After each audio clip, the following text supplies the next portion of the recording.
Oop, wrong screen. There we go.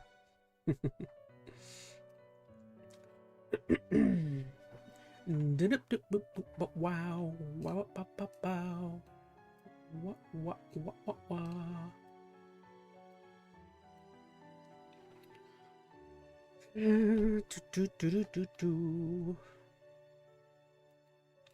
Alrighty, hey, what's going on, everybody? Enter ChazmaN here, back with another week of Enter ChazmaN Live. That's right, this is my opportunity to kind of chill with you guys and just talk about random things that are going on. This is my chance to talk about the internet culture, tea, and drama that's kind of going around. We do this weekly, and let's just say there's something really interesting that has kind of caught my eye that I've been paying attention to the last few days, and we're definitely going to chit-chat about that. And there's only one of the... honestly, there's only two main things I want to talk about, and that, of course, is the H3 drama with Casey Tron and some of the stuff that was coming out from there. There's also some more stuff kind of happening, I guess. Essentially, the H3 universe right now between iDubbbz, Hassan, and then the lawsuits is just absolutely insane. Like, the drama coming out of there is so fun. I don't want to say fun. Not, but like it's incredibly entertaining and juicy. All the people that I watch have been talking about it constantly. I've been kind of watching more of a kid named Nicholas Diorio. He's been on there having fun, and so has Papa Gut. So people that I pay attention to are kind of having a blast over there in that sphere. And of course, H3's, I wouldn't say H3's enjoying it. He's the one having to deal with everything, but it's a lot of juiciness going on over there. Alright, so if you don't mind, let me get a minute and get a little setup here. How's everyone doing? How are all of you today? This fine Thursday, I think it is. Hey, Odin Salty and Skylar Twilight are in chat. What's up, y'all? Welcome to the stream. Odin says I'm gonna go make myself some dinner. Sounds nice. Hopefully it's something good. Show me something good.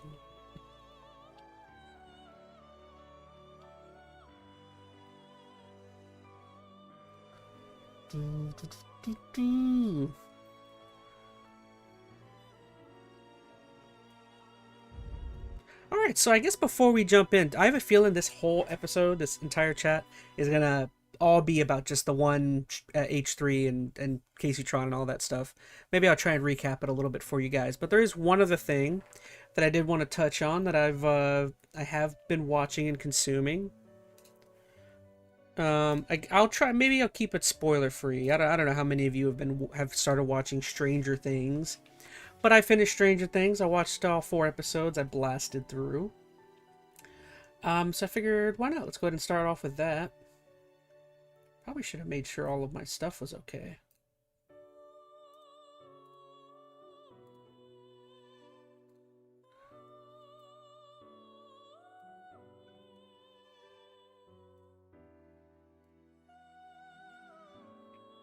Totally didn't drink 2 cups of coffee this morning. Oh, that's nothing. I've had jobs where I've had way more than 2 cups of coffee in a day. Hey, King of the Dead level 999 is in chat. What's up, King of the Dead? How are you? Oh, I should say howdy everyone over on the Twitch end as well. But like I said, maybe I'll keep this spoiler free in case anyone hasn't seen Stranger Things just yet. But yeah, so I blasted through all 4 episodes, kind of got through. I wanted to watch it as quickly as I could, mainly because of spoilers and of the sort.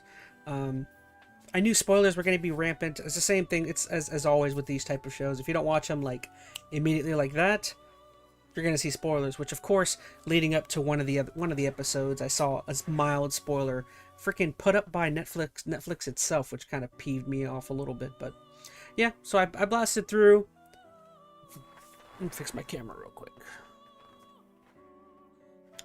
And this isn't big news for anyone, and Odin in chat says. But I saw that Splitgate 2 finally announced the release date for the re-release. Excited to try the new stuff out. Interesting. Yeah, I think we watched a little bit about that last time, didn't we? King of the Dead level 99 in chat says 7 days left until the Game Awards. Oh, that's right. Only 7 days till that? What day is that? Am I going to be out of town for the Game Awards? Oh, I might be out of town for the Game Awards. Oh, that sucks. We'll see if I'm able to make it. I think on the 10th I'm supposed to. I forgot about that. I might be out of town for that. We'll see. I'll do a reaction to it at some point if I'm out of town. But to the task at hand. So I started watching Stranger Things, got caught up on all 4 episodes. I'll keep it spoiler free. That way I don't spoil it for anybody. Maybe some of you still have not watched it. What are my basic thoughts on it?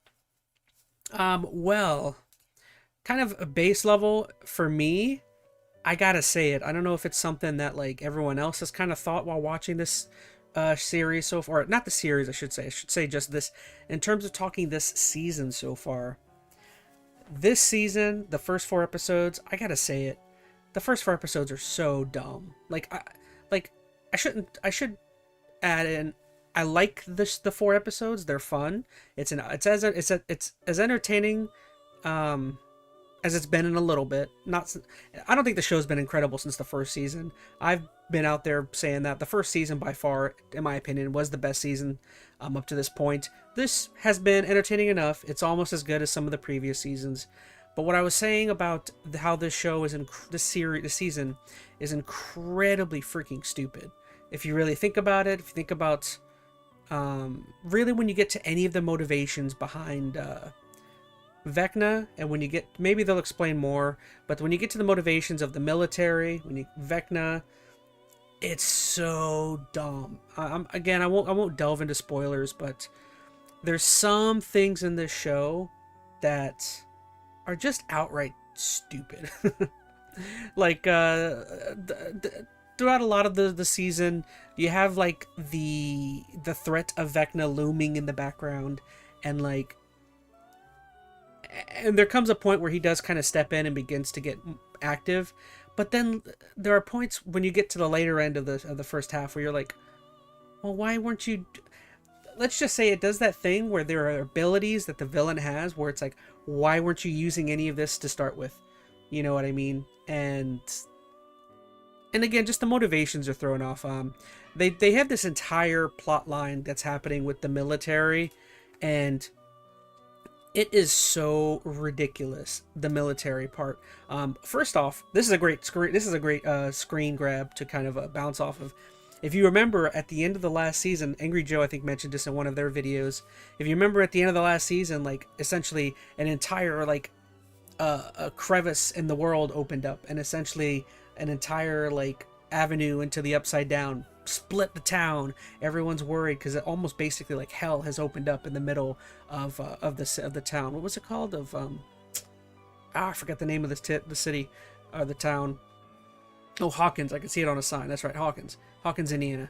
And there's this entire, and like the end of the last season, everything is like disheveled. The town is totally destroyed. There's a rift opened up into the Upside Down, and like you would think, like that would cause mass chaos, all sorts of issues for this town. And then bam, at the beginning of the season, oh, it's all covered up. There's metal plating put over this entire split through the town, and it's like really, like there's a gap in the entire world, and they just put like sheets of metal up on top of it.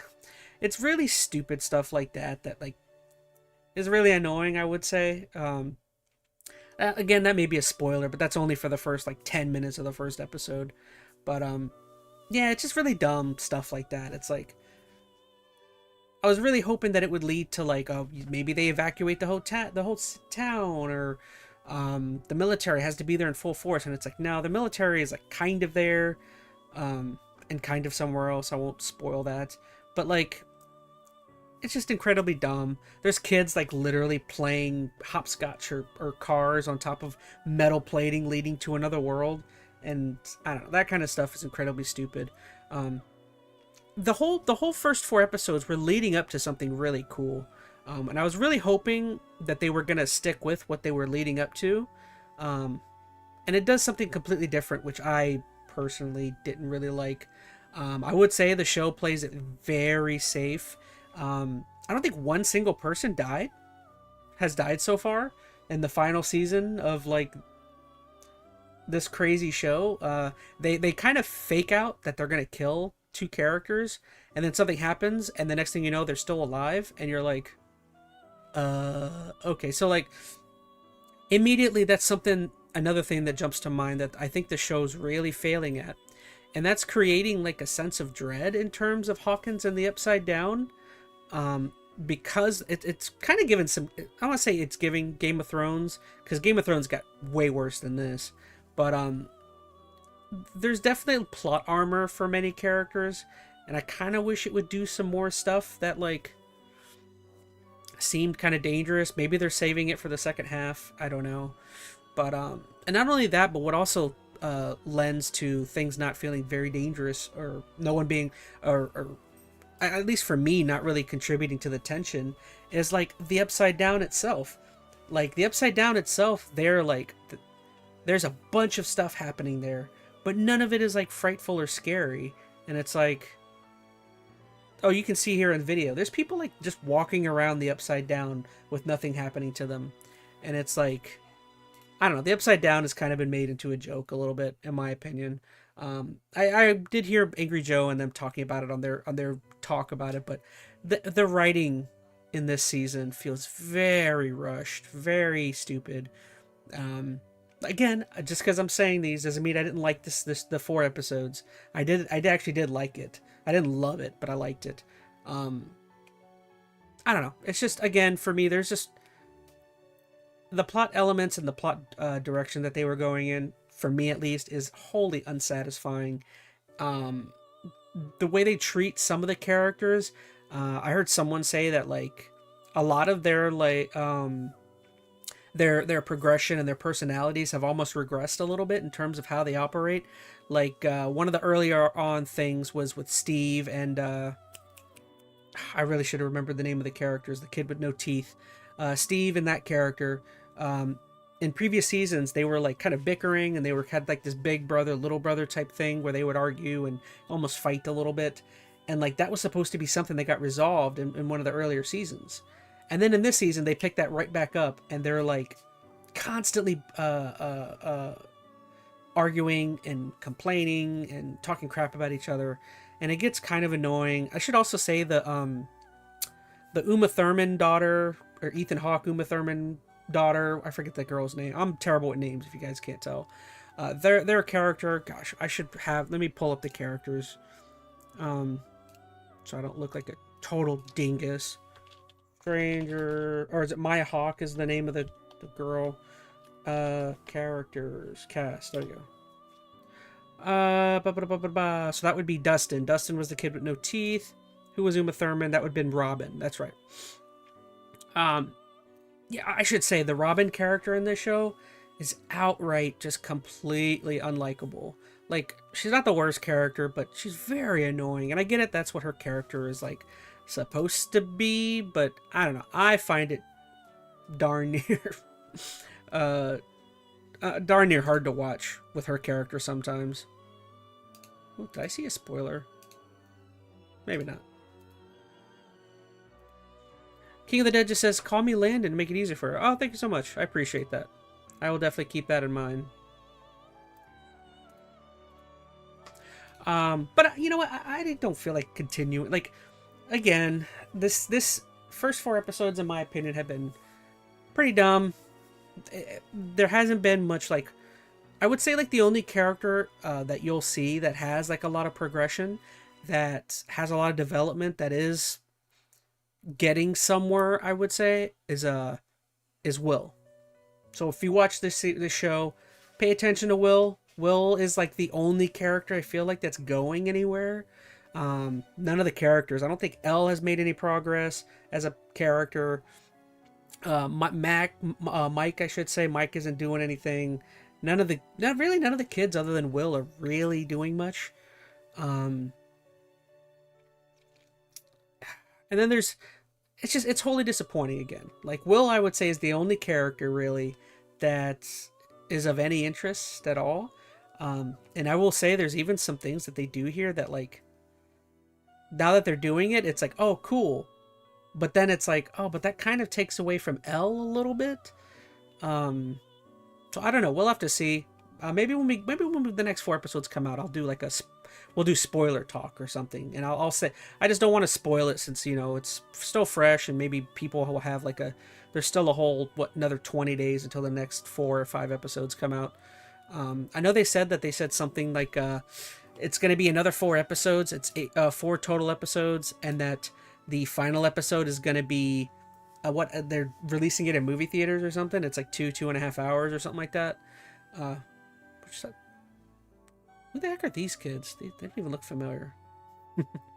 But I I think overall, I would say I tentatively liked it. Didn't love it. I liked it. It's a fun watch.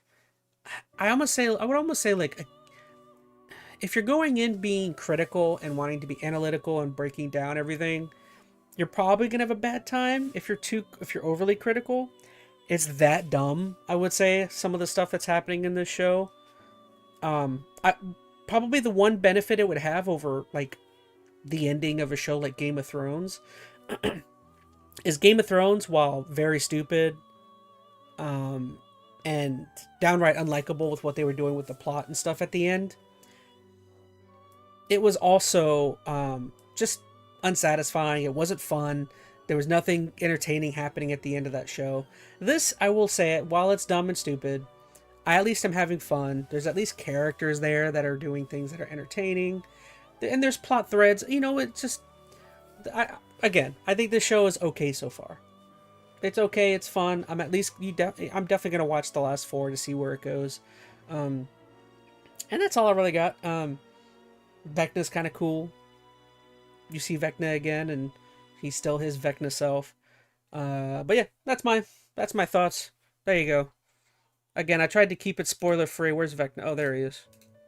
You could see him all veiny and Rudy, Tree Rudy, whatever the heck he's become. Yeah, like I said, it's kind of fun. Go check it out. It's at least worth watching if you're like heavily invested like I am. If you're someone who's watched all of their 4 seasons and you're just like, that's kind of where I'm at. Is I don't know if I would watch this if I wasn't so invested, just because of the previous legacy views of the previous 4 seasons. We'll see. I'm really hoping the last 4 episodes pick up. Hopefully now that all the dumb stuff is out of the way. What I mean by that is like, because all of the stuff we were really worried or wondering about, and in terms of the plot and why things were happening, now that all of that has been explained and we know now all that's incredibly stupid, now all that's out of the way, and now all we have to deal with hopefully is just the cool stuff, which is the fighting and how they deal with Vecna and everything. So hopefully from the next 4 episodes it's all just dumb fun versus, you know, oh, this is why this is happening. I'll be honest, I don't understand the motivations of the military in the show at all. Like, I understood it prior, but they were leading up to something really cool at the end of these 4 episodes. And then when you figure out what they're doing, you're like, at least I was like, that's not what I was expecting, and I don't understand how that makes any sense. I don't understand what their goals are. And kind of similar to that, Vecna's almost in the same boat, where it's like, I kind of get what he's doing, and I kind of don't get what he's doing. Yeah, that's it. That's all I got. So, yeah, that's Stranger Things. Hopefully, I wholly recommend going to watch it. Although I will say, like, Netflix is really lucky that I do have that legacy watch of Stranger Things, because in order to watch this, I had to redo my Netflix subscription, which was like, I didn't even realize, but I guess previously I'd been paying like $18 or $19 a month for the non-ads, and 100% for this viewing, I got the ads, which it was only like $7. So I'm like, shoot, let me watch the ads. Why am I paying so much? So good going, Netflix. All right, well, that's Stranger Things. Let's move on to the next subject. Oh, by the way, I mean, we're kind of just chilling and chatting. If you guys want, in the chat or in the Discord, I don't know, throw me any topics or any a good juicy drama-filled subjects you guys might have for me to check out. Speaking of, I think this next topic is probably going to take up most of the remaining time I got today. So let's see. So there's a couple videos. Again, all of this is going to have to deal with a lot of the Caseytron. Did I see your previous comments as Landon? I did see it. You said, just call me Landon to make it easier for you. I did see that. Me personally, God of War 1 remake to be revealed at the Game Awards. Oh, something about the 20th anniversary of God of War. I would seriously doubt you're going to see that. I would think they would save that for a PlayStation event, but maybe they will. Oh shoot, I lost my trail of... Let's actually pull up her video. Kind of wish I would have had this set up already. Where does she even have this video at?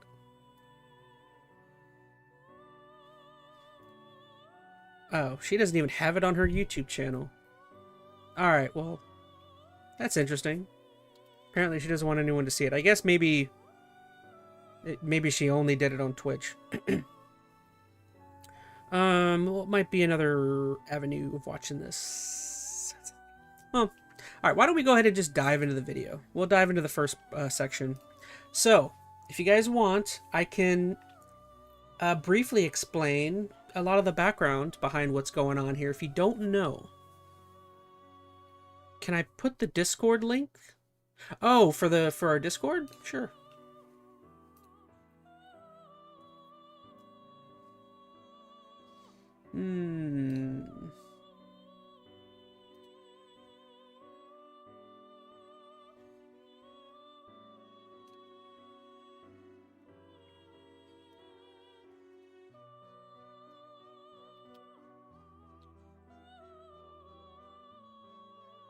Alright, so that should be a link to our Discord if you weren't already in there. Oops, I accidentally opened that. That's not what I wanted.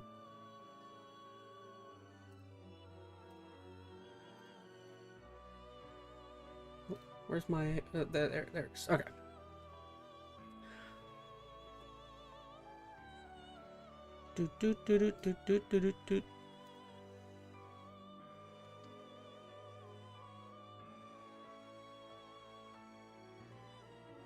Alright, let me go ahead and kick off the music in case that's annoying for y'all. Alright, so this is gonna be the main topic we talk about probably for a while. I find this endlessly interesting, but I guess I can't help it. If you guys know, I do watch a lot of H3. But so if you want to know a lot of the background knowledge behind what's going on with some of these lawsuits, so all of this, if you don't know, stems all the way back from beef between H3, Ethan Klein here, his wife, and with this streamer Hassan, this other content creator. And it all stems back. They had a podcast, Leftovers, years ago. Wasn't that long ago. But essentially, bunch of terrible, they were like lefties who had very similar views on like just about everything. I've talked about this a million times probably already. Hey, Veronica Rose and Lil Lencho joined the stream. What's up, y'all? Welcome to the stream. If you want to know, we're just starting. Hey, Tim's in there. Sheesh. What's up, Tim? Welcome to the stream. If you want to know, what was I gonna all we talked about so far is the first section. I talked about Stranger Things. Now we're moving on to the main topic of the night. So yeah, Hassan Piker, Ethan Klein here both had a podcast called Leftovers, essentially talking about lefty and democratic political news and opinions and stuff. Ethan Klein is a Jewish person, and then October 11th happened. Ipso facto, there was some sort of differing opinions there, even though I wouldn't necessarily say they were differing opinions. Everyone seems to have the same kind of opinion, but there still was some sort of animosity between Ethan and Hassan's community. Ethan felt like he was being berated by Hassan's community, and ipso facto, Hassan refused to apologize or to moderate his chat, causing a rift between them. Ethan was unhappy, canceled the show. There you go. That's where like the origin of the animosity between Hassan Piker and Ethan Klein comes from. I do think it's heavily important to remind people, I've said it a bunch of times, these two don't have differing opinions when it comes to like most liberal values and ideologies. That's why it's never made sense, the rift between them, when like they supposedly agree on a bunch of stuff, except for like maybe the first ripples you could kind of see when they were first doing the show, where there were some differing opinions, would be when it comes to the idea of socialism versus capitalism, which oddly enough, before October 11th, that was like the first, again, ripples of like their opinions kind of swaying or being different a little bit. Which that was like a big thing too, was the capital, because Ethan, I mean, I'm somebody who like supports I don't want to say, I don't like saying I downright support capitalism. I think it's important to support aspects of capitalism, and then I don't necessarily totally um, degrade socialism. I think there are aspects of socialism that are good. Ideally, what you should do is, if you're in a proper if you're in a proper society that wants the best of both worlds, ideally you would pick from all of these different ideas and systems, and you combine them to make the one you think is the best for everyone. You know, that that's in a perfect world that would happen. That would happen. Obviously, that's not what we do here, but yeah. And they were. And Ethan was just talking about the benefits of capitalism, Hassan socialism. I'm going down a rabbit hole, but yeah, that was like the beginning rift. Um, then October 11th happened. Things got super dramatic there. Ethan wasn't happy with his community. Hassan doesn't defend Ethan over anything. Ethan feels hurt and betrayed. Cancel the show. Bam. That's the beginning of the problems. Sometime after, this girl, Frogan, I almost forgot her name. Frogan, who was a moderator, for Hassan, might still be. I honestly don't know. Ethan just unfollowed her at some point. She got butthurt and then started to attacking him on social media as well. So that was the beginning of a bad relationship with this girl Frogan, who's a part of the lawsuits. Um, I should say overall, just this whole thing that's happening right now with all of them it's all about lawsuits. Currently, Ethan Klein, H3, is currently suing three people for, I think it's copyright infringement. He's suing Denims, a girl named Denims, who is, I think, might be another moderator for Hassan, or is some sort of community associate. So there's a girl named Denims, there's a girl named Frogan, and there's a girl named Casey Tron. Casey Tron is the main focal point of what's happening right now. Do I have my music going? Oh, I totally forgot. There we go. Maybe get that soothing music going. Frogan kills me, says Tim. But yeah, that's kind of the genesis of what's happening there. So what had happened is that I'm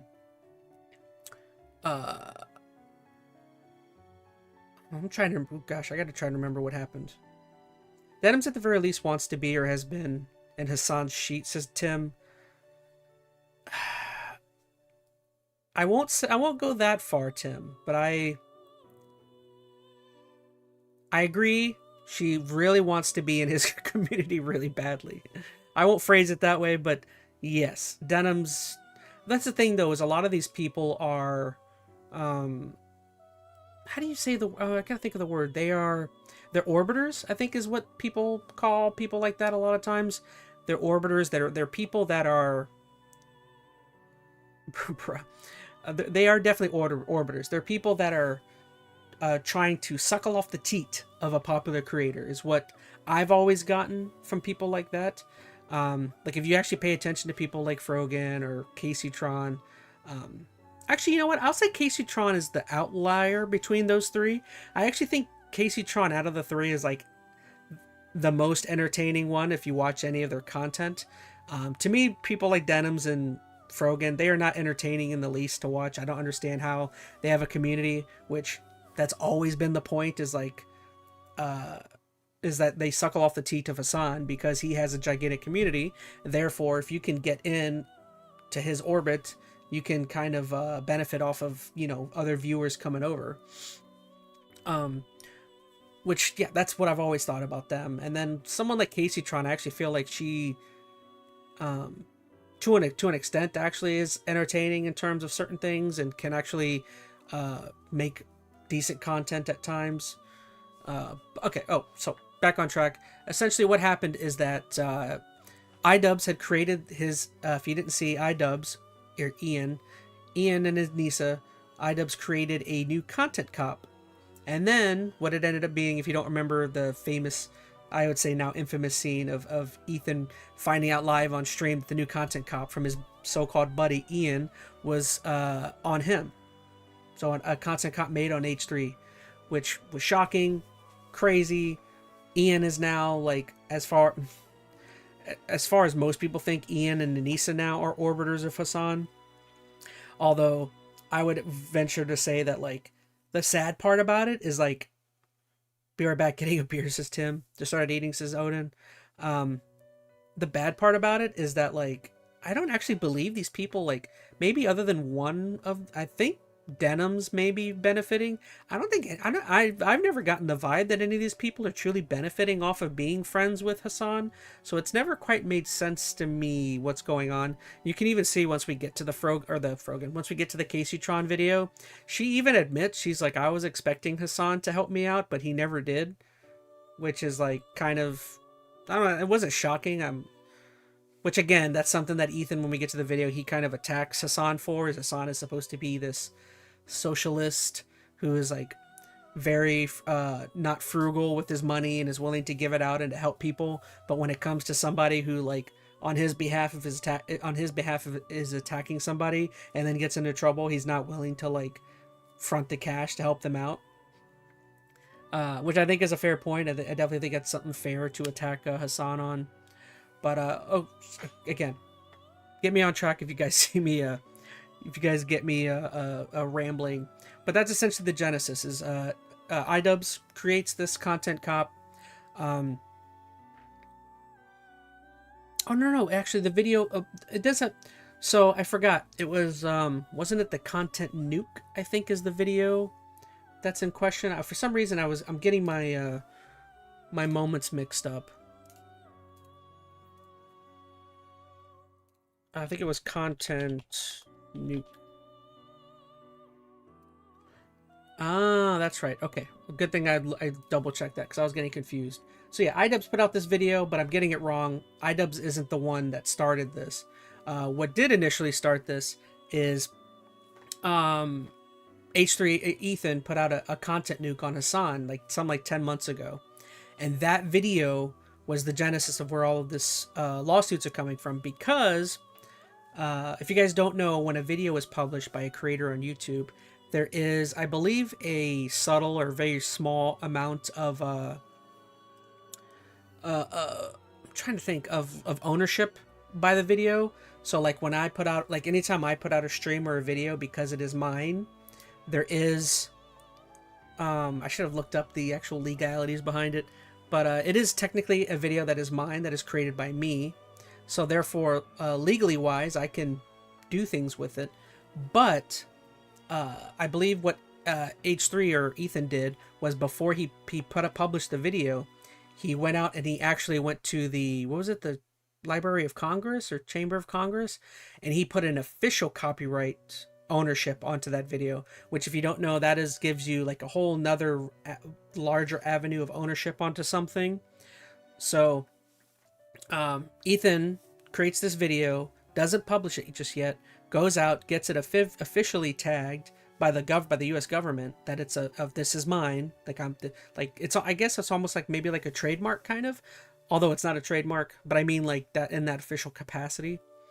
So he goes out, does that, then publishes the video, puts it out, because he's trying to bait people to illegally copyright steal this video, because he knows that people like Hassan, Frogan, Denims, Casey Tron of the sort, to an extent, people also like ChazmaN Gold and stuff like that stream.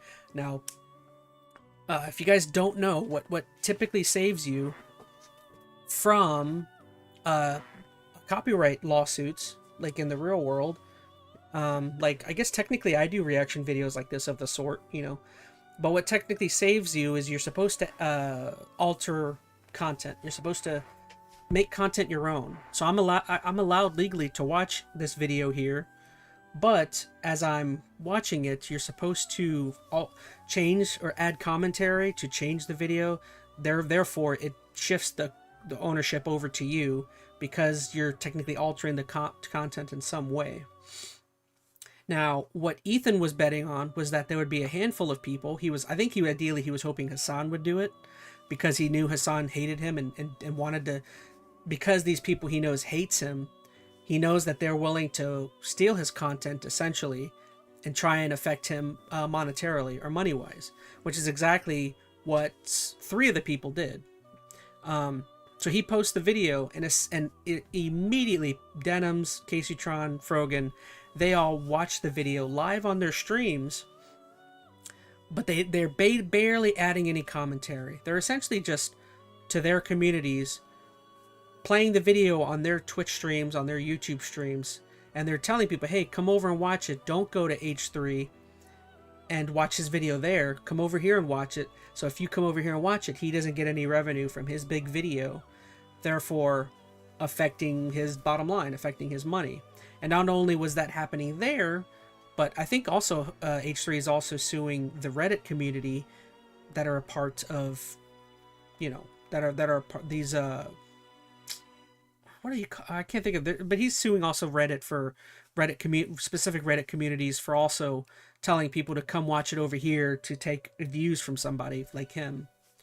And I think what is the icing on the cake, what really helps Ethan's lawsuit chances of winning, which they're pretty good because Casey Tron is already settled, so therefore he's got a pretty good case. If these people don't settle, they're kind of screwed. Wow, it's some crazy work for copyrights, as Veronica Rose, yeah.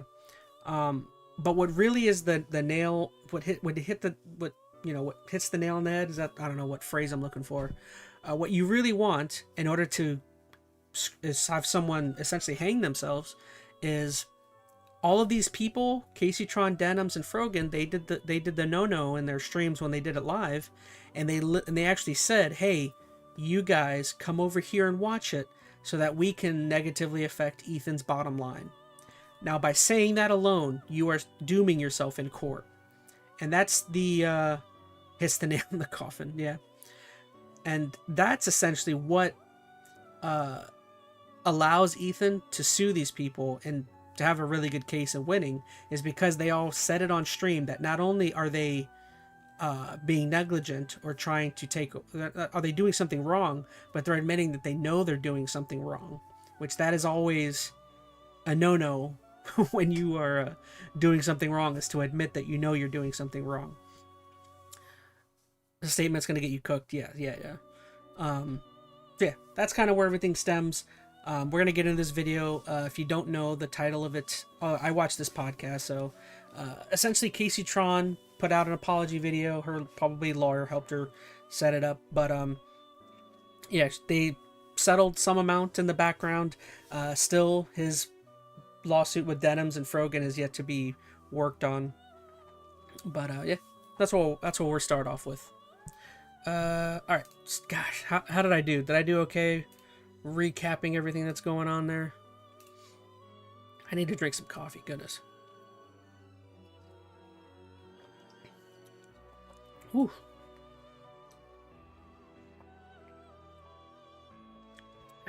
That's good coffee.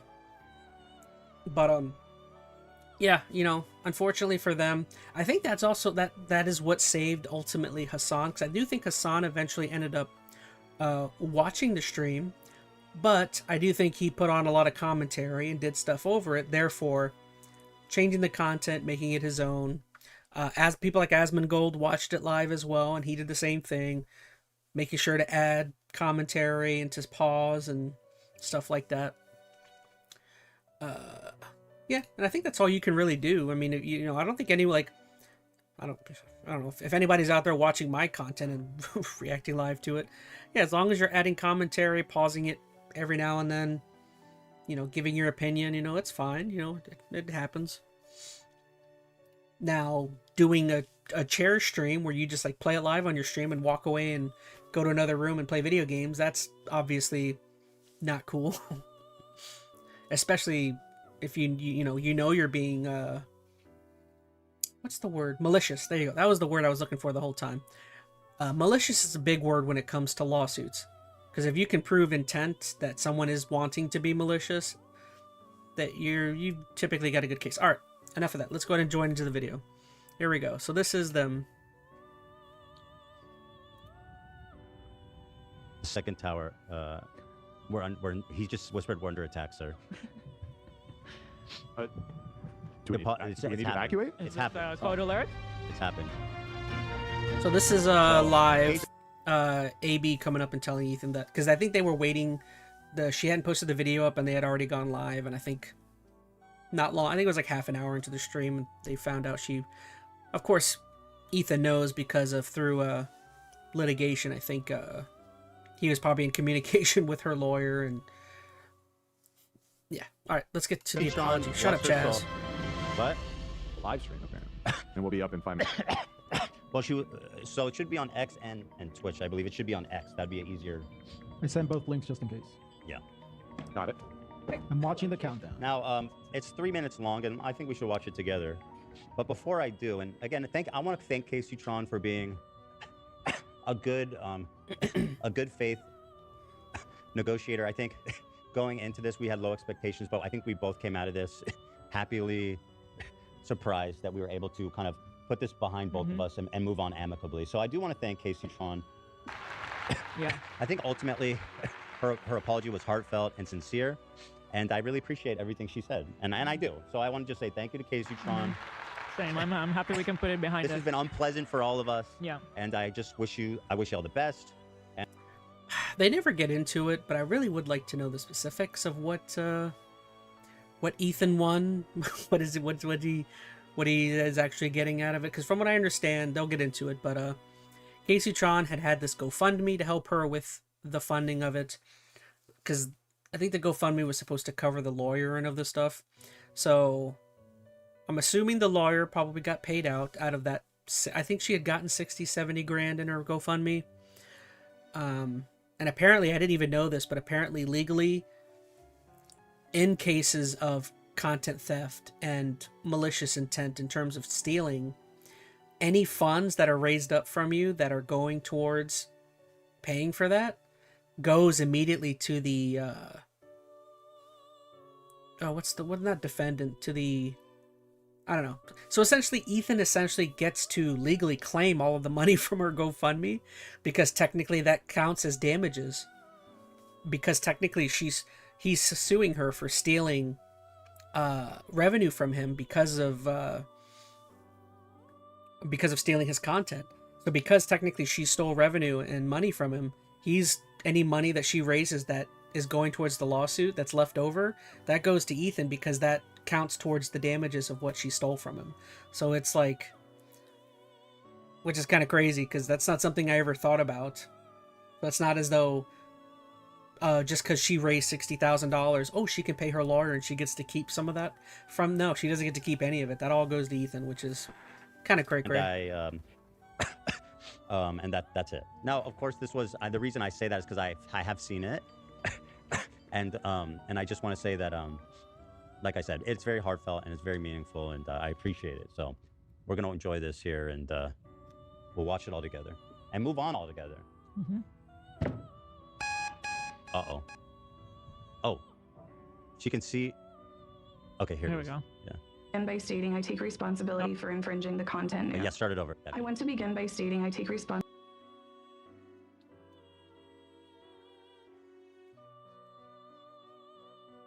Veronica Rose in chat says, I need to go back, but all my lettuce keeps getting eaten by my roommates. Who the heck's out there stealing lettuce? Responsibility for infringing the content, Nuke. The lawsuit was not frivolous. When I said the lawsuit was frivolous and based on misogyny, it was to garner sympathy, protect my own reputation, and retaliate against the Kleins. This lawsuit has given me a greater understanding of copyright protection, people's copyrights, and the importance of protecting copyrights in the online content creation community. It is important for the entire content creation community to respect the intellectual property. Oops, sorry. I realize I'm blocking everything. Put me over here.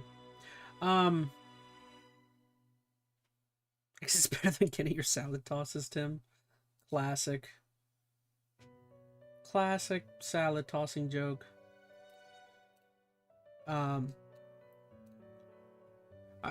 was gonna say, what I should throw in is, like, I will just preface, do I think that just because Casey Tron put this out and she puts out this apology and all of that, does that mean that I think she is changed or she has, like, learned anything?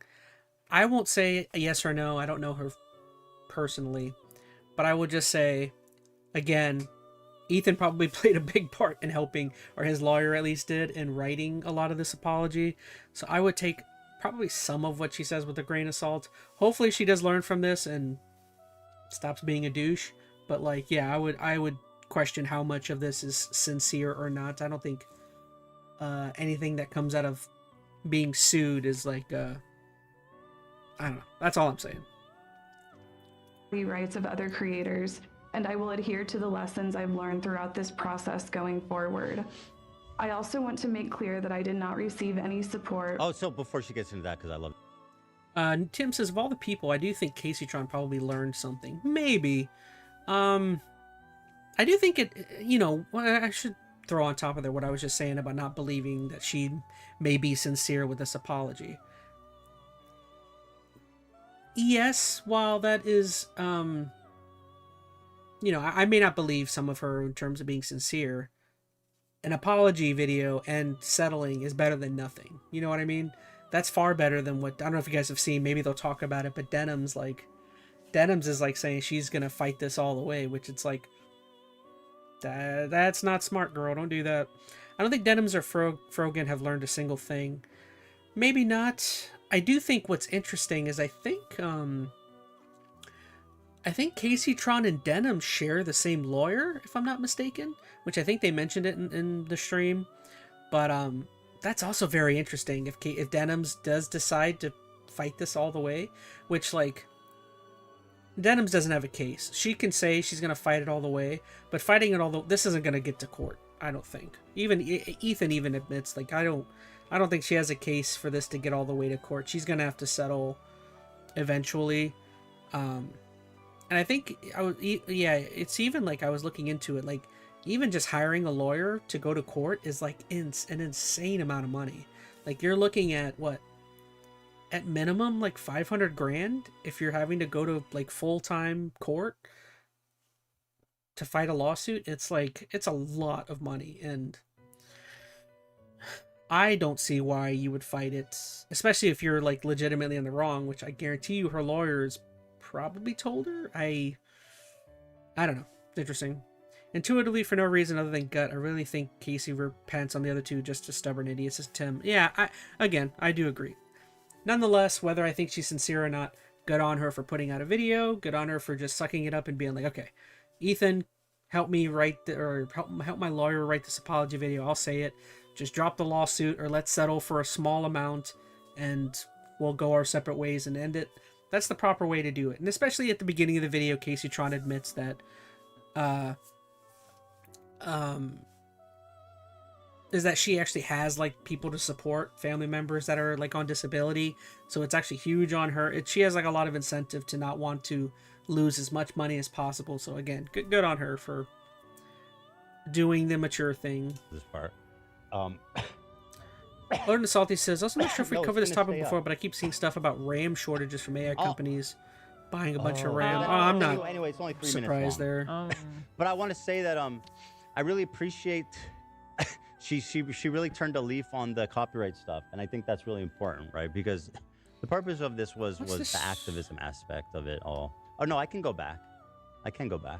Oh, you know what? I should just let it play for you guys, right? And we can go back and enjoy certain moments of it, or I mean, not enjoy, because certainly that's not the right word to say, but to appreciate. Dan, don't rush me. Should I play it? Okay, Dan wants me to play it. All right, we'll start it over because, you know. That's such a different topic out of left field. It's interesting. Well, I mean, I guess it's not. We have talked AI on the channel before. It's been a minute, but let's see. Well, I saw a chick crying out AI and everyone turning on her. I'll have to send the video to Veronica Rose. Interesting. Beep, beep, beep.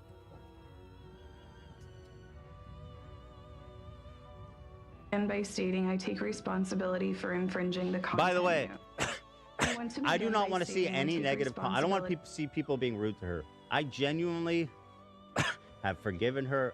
I'm moving on, and it's water under the bridge. I don't want to see anybody being. I'm being dead serious. Let's not be nasty to her, guys.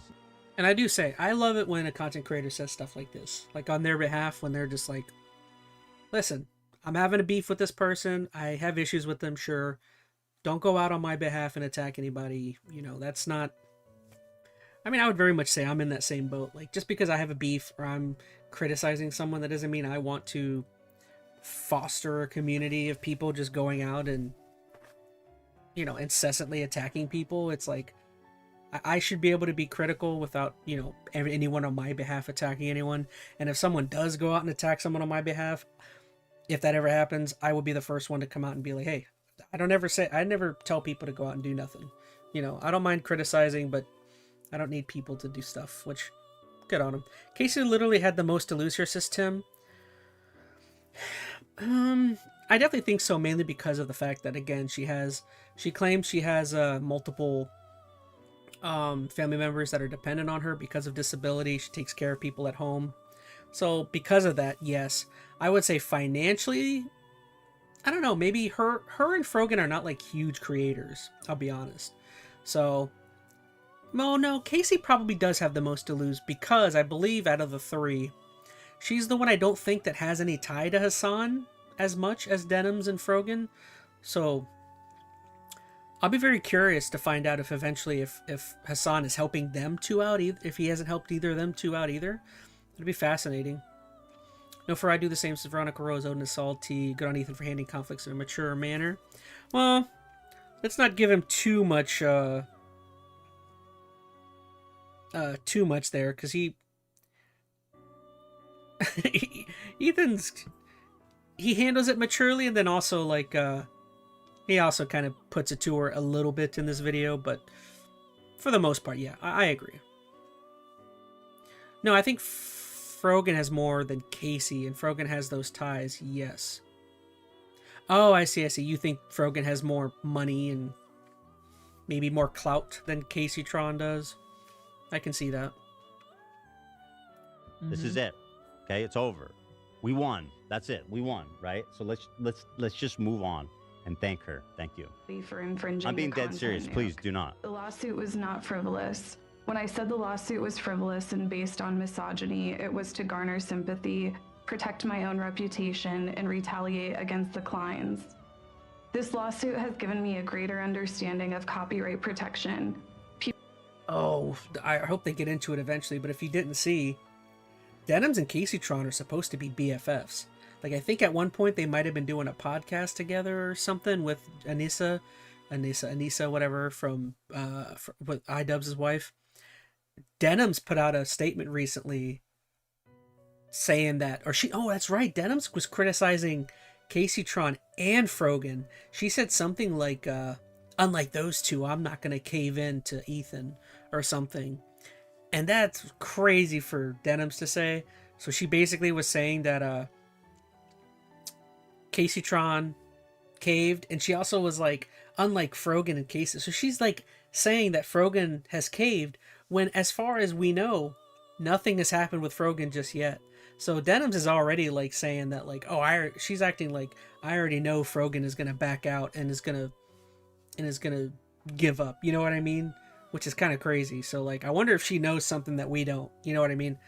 I'm not saying she does, but the fact that she was willing, she like said, I'm not gonna cave like those two. Is there something we don't know about when it comes to Frogan? Ethan obviously is not going to say anything about that because that is probably a part of the litigation, so nothing can come out about that just yet if he does know. But I wonder if Denims flat out like knows that like Frogan is also in the background gonna settle or something. Also, not gonna lie, she does rock those glasses. I kind of do like her glasses, to be honest. They're very Harry Potter. Hello, Mr. Potter. People's copyrights and the importance of protecting copyrights in the online content creation community. It is important for the entire content creation community to respect. Who's got better glasses, me or her? Who rocks the glasses game better? I'm not gonna. Who am I kidding? I think she's got better glasses game. Let's be honest. Look at those. The intellectual property rights of other creators, and I will adhere to the lessons I've learned throughout this process going forward. I also want to make clear that I did not receive any support, financial or otherwise, from Hassan Piker. Ooh, if you guys didn't catch that, that is 100% something Ethan probably twisted her leg to get out of her to say.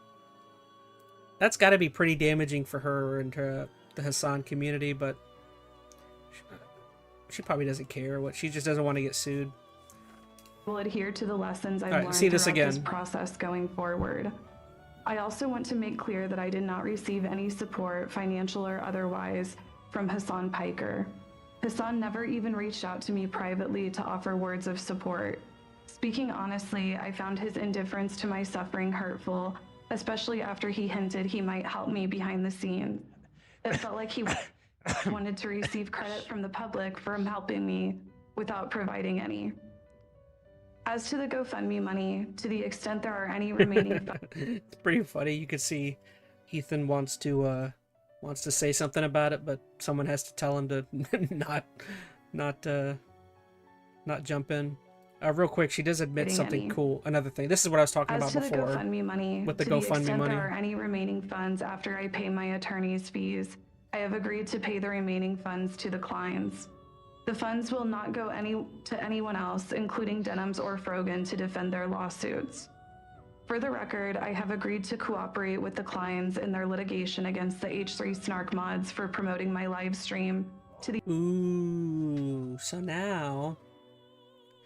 not only again those funds that she garnered from the GoFundMe for the lawsuit, those go to H3. So now she's saying that she has agreed to possibly help out in terms of speaking on any of the H3 Snark, which essentially the Reddit communities, as I was talking about, who I think Ethan is either suing them or wants to sue them as well, because they also were contributing to, again, saying, hey, everyone, if you don't want to give Ethan money or revenue or views from watching his content nuke, come over to Reddit, and we have links over here where you can watch it live. You know what I mean? Hey, in Twitch chat, there's an Iob Tobe that just says, oh. What's up, Iob Tube? How you doing? extent that I am able. I will offer my support, including testifying under oath to everything I have just stated, to help their cause. I also want to take the opportunity to acknowledge other misconduct and bad behavior I have exhibited online. For example, weaponizing the death of Asmongold's mother was inexcusable.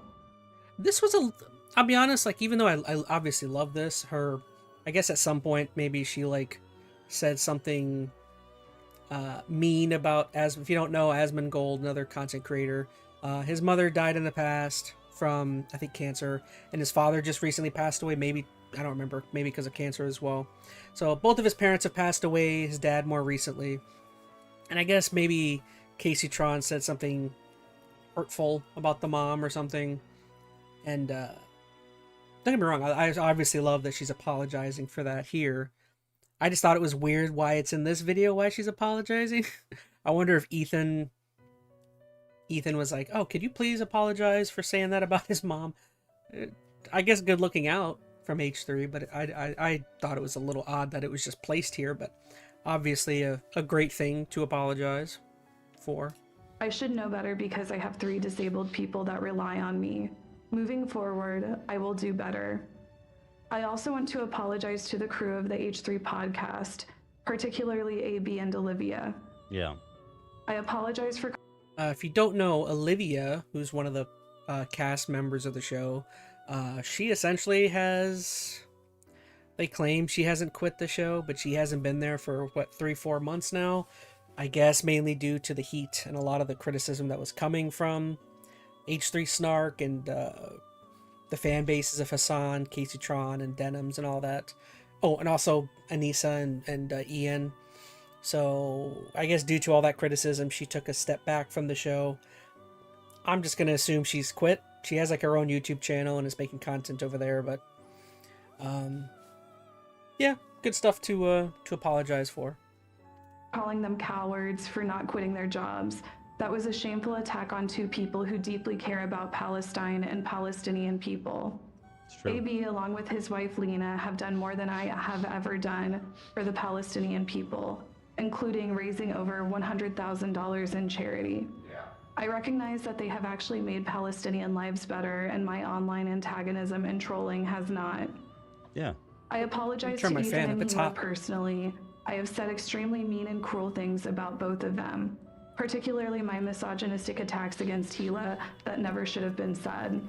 I also want to acknowledge the pervasive problem of anti-Semitism in leftist spaces. It should concern all of us. I condemn it and will not participate in it. To that end, I wish the clients success in enforcing TED Entertainment's copyright and protecting the legal rights of online content creators. Just sit on that for a sec.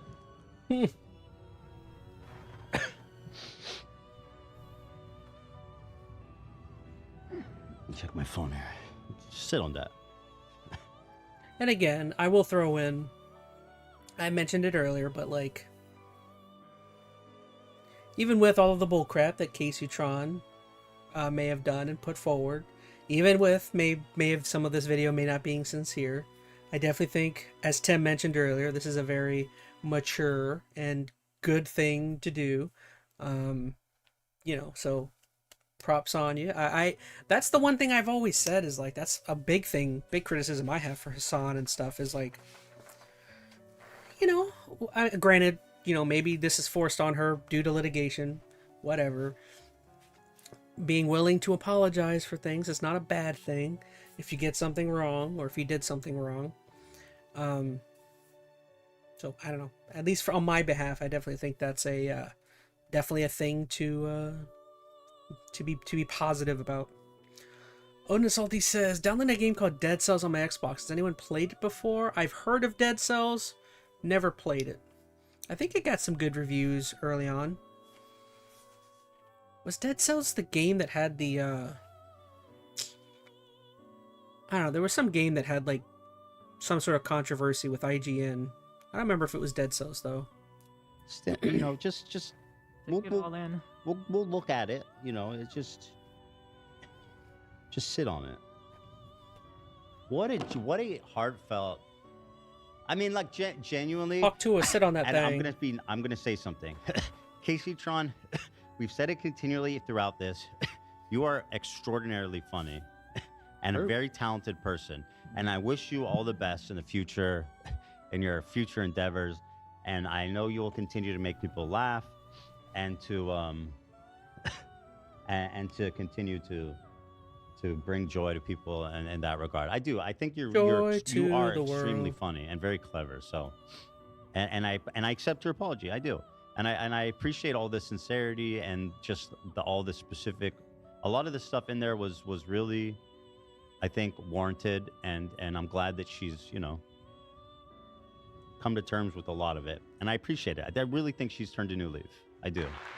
Now, I will say, like, again, I was saying don't heap too much praise on Ethan. As him being a funny man, there are times when I admit that even though I've been watching him for years, I can't inherently tell just how, like, I do think there's an amount of him that's being sincere here. I do think he's globbing on a little bit too much with the whole, like, I do think she's changed and she's seen the error of her ways, and like, I think that might be him globbing on a little too much and maybe just being a little ridiculous with his gratefulness here, but I don't know, it's kind of hard. Him being a funny man, it's like, sometimes it's hard for me to tell. Now let's watch it. Now I can pause it and stuff, right? Yeah, now that we've watched it, Yeah, you can do okay. whatever you want. All right. So now one part that really stands out to me is the part about Hassan, because he really did make it. And do we have that clip right of when Hassan was making it sound like?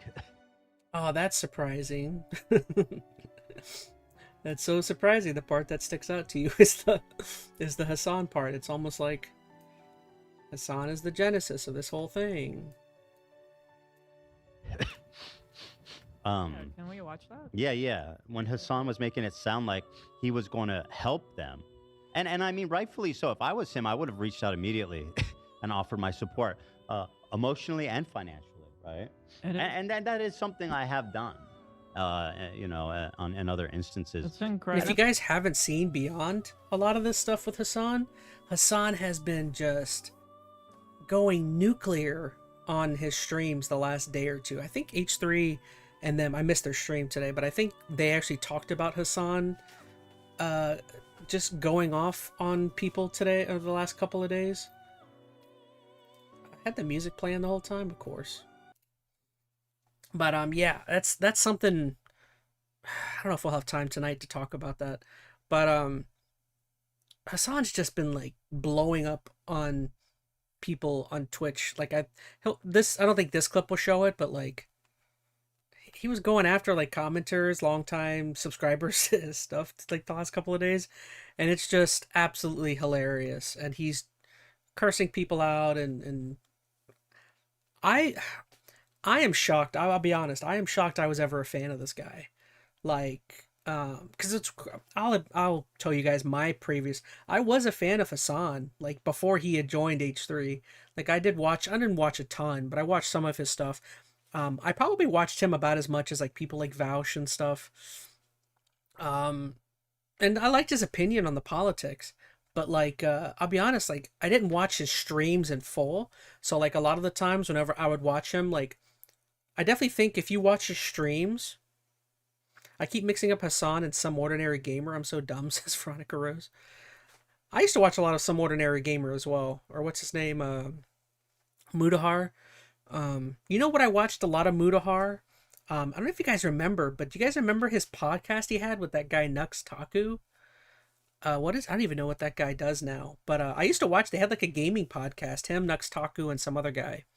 And I used to watch their podcast every now and then, and I don't remember. Nux Taku did something and got canceled for something, and of course that did away with their podcast or whatever it was. But that's about that. Now I mainly just watch Mudahar's solo videos and enjoy. But yeah. What was I saying? Oh yeah, Hassan. I don't know. There's like a big difference between, I've noticed that, like, because most of the time when I did watch Hassan, it was on YouTube. So a lot of the times I would see his edited clips, his highlights and stuff where it's like finely tuned edited. All of his craziness is edited out. It's all just his opinions, and all the videos make him look good. But I definitely notice, like, if you go and you watch his actual streams, or you see clips on Twitter and stuff like that, or Reddit, like the actual stuff that comes out that's not edited out, his like full on live streams, the dude is like, can be like insane sometimes. And like that's the stuff I never saw because I was only watching the tailored highlight videos that have everything cut out. And I don't know. That's the kind of stuff early on I wish I would have known about, because I'm a boomer, so like when it comes to internet culture, I feel like I'm starting to get more into it. But in terms of like, I've never been big on Twitch or nothing, so like all the content I saw from Hassan, it was all on YouTube. So but yeah, now seeing Hassan, I see clips of him, and the dude's just freaking out on like his longtime subscribers and yelling at people and zapping his dog. You know what I mean? He's just doing all sorts of crazy stuff. And well, Lencho in chat says, I used to watch Mudahar for his deep web exploring videos. Nux was a low-key creep, said Veronica. That I didn't know about. Again, I only watched it. I only watched him because he was on that podcast with Mudahar, and I was like, oh, this guy's fine. I'll be honest, I didn't really like his, what is it, the web, what is he? What do they call him again? Where you use an animation as your feed other than a video of you. I forget what they call him. I'm a boomer. I don't remember nothing. But, what is it? You guys don't know what it is. I'm always weirded out by people that do that. I'm sorry.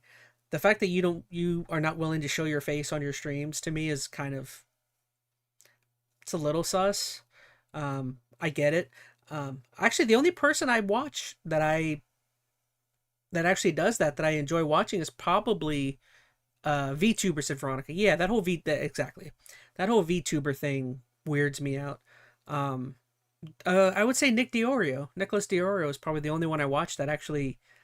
And I wouldn't even say he's a VTuber. He just has a silly little animation that just bounces around on screen. That I don't mind. Odin is Salty in chat says, I watch Mudahar stuff sometimes, mostly just for basic coverage on a topic. Not a huge fan of him, though, says Odin, yeah.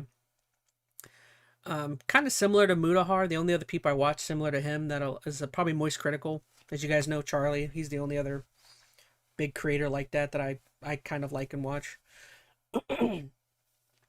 Asmongold is a lot different. I watch Asmongold sometimes. I tell you, was thinking about this. I don't know why don't ask me why I was thinking about this earlier in the car, because I was listening to Asmon. There are times when I listen to Asmongold and I'm like, wow, this dude's a genius. Wow, I really like his opinion on this. Wow, like, wow, he's really insightful when it comes to this one topic. And then there are other times when I hear Asmongold and I'm like, dude, you are an idiot.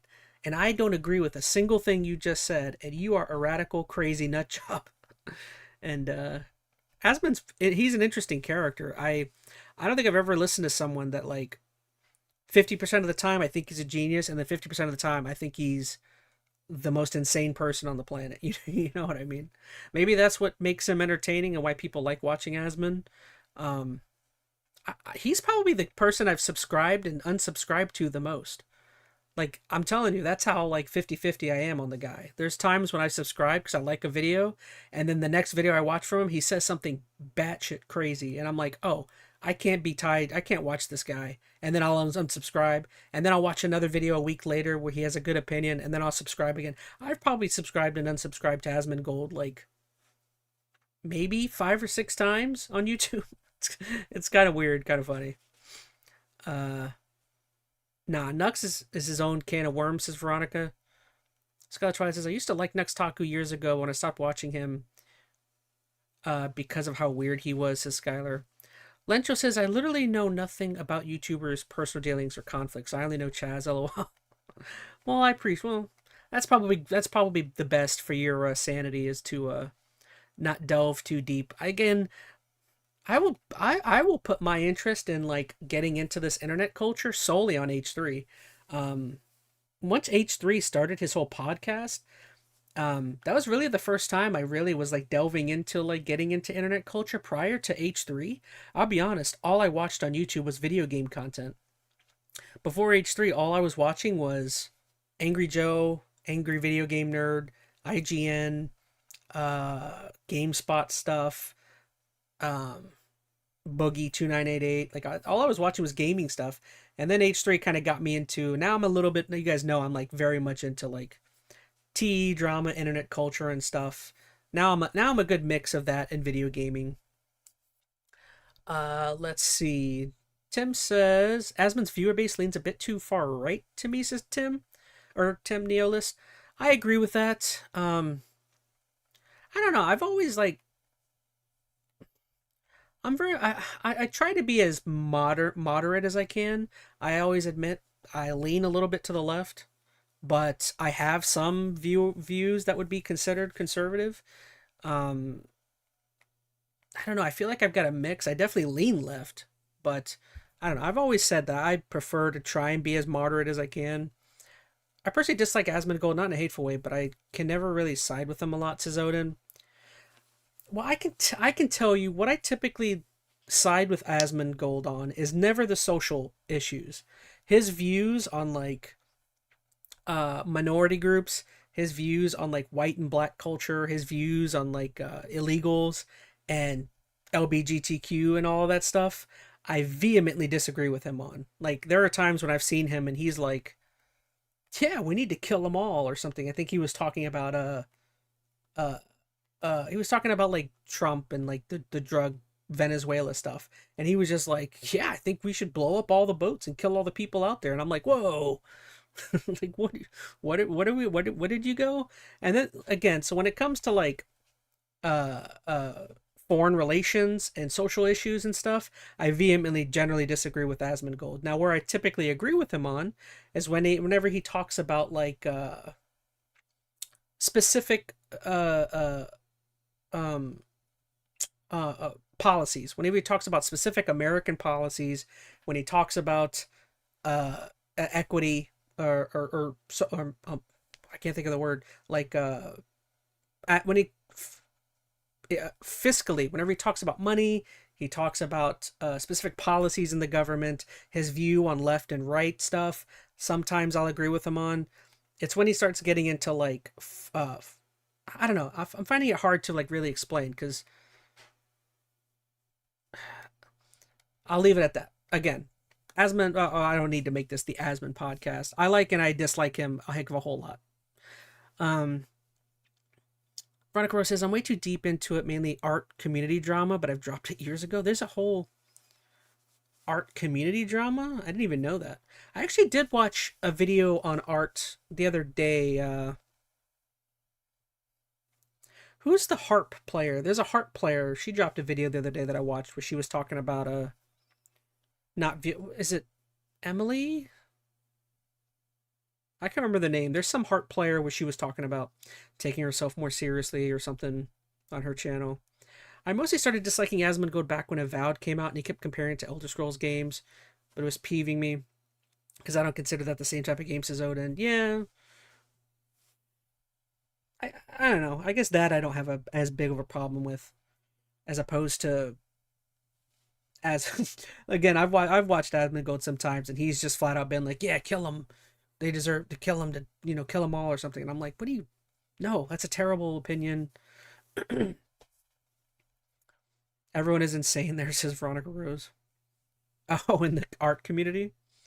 This fan base is annoying in my personal opinion, not because they lean right, but because they just repeat the same things anytime something they dislike comes up in conversation. Yeah, no, I can see that. Again, I am not going to defend Asmongold no matter what. Like, I'm just admitting that sometimes I watch him and I'm like, oh, that's a decent opinion. I like that.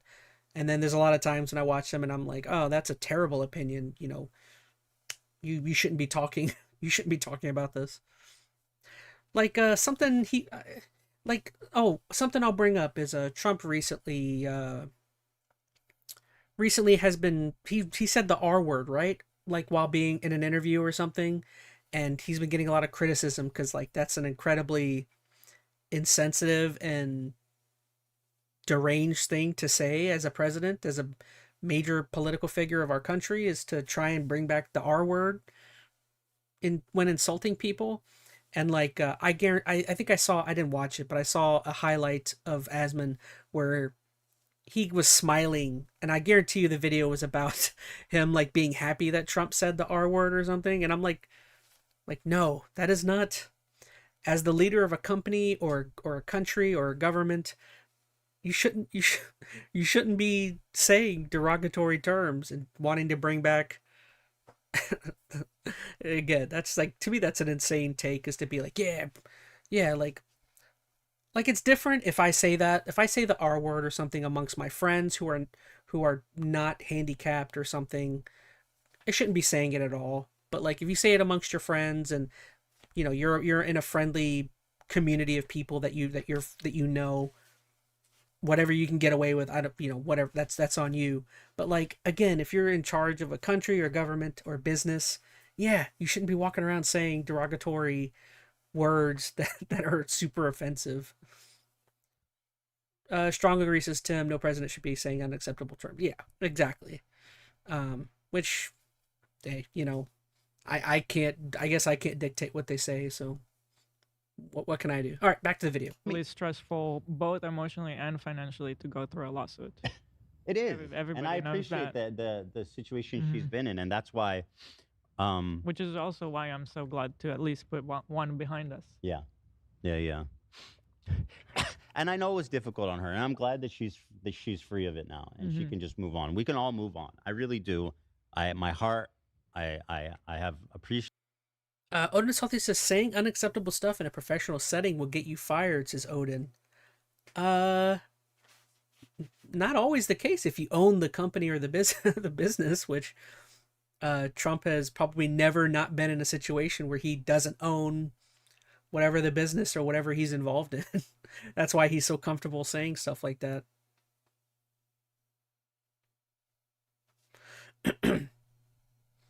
Do you disagree, Lencho's is no, yeah, Lencho's he's agreeing that. Oh, no, I see. Tim said strong agree. I think Lencho's just laughing because he's just like, it's insane that a president would be saying that,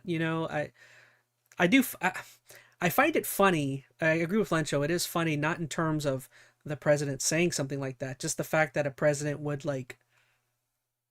think that like, oh, I can say this out loud.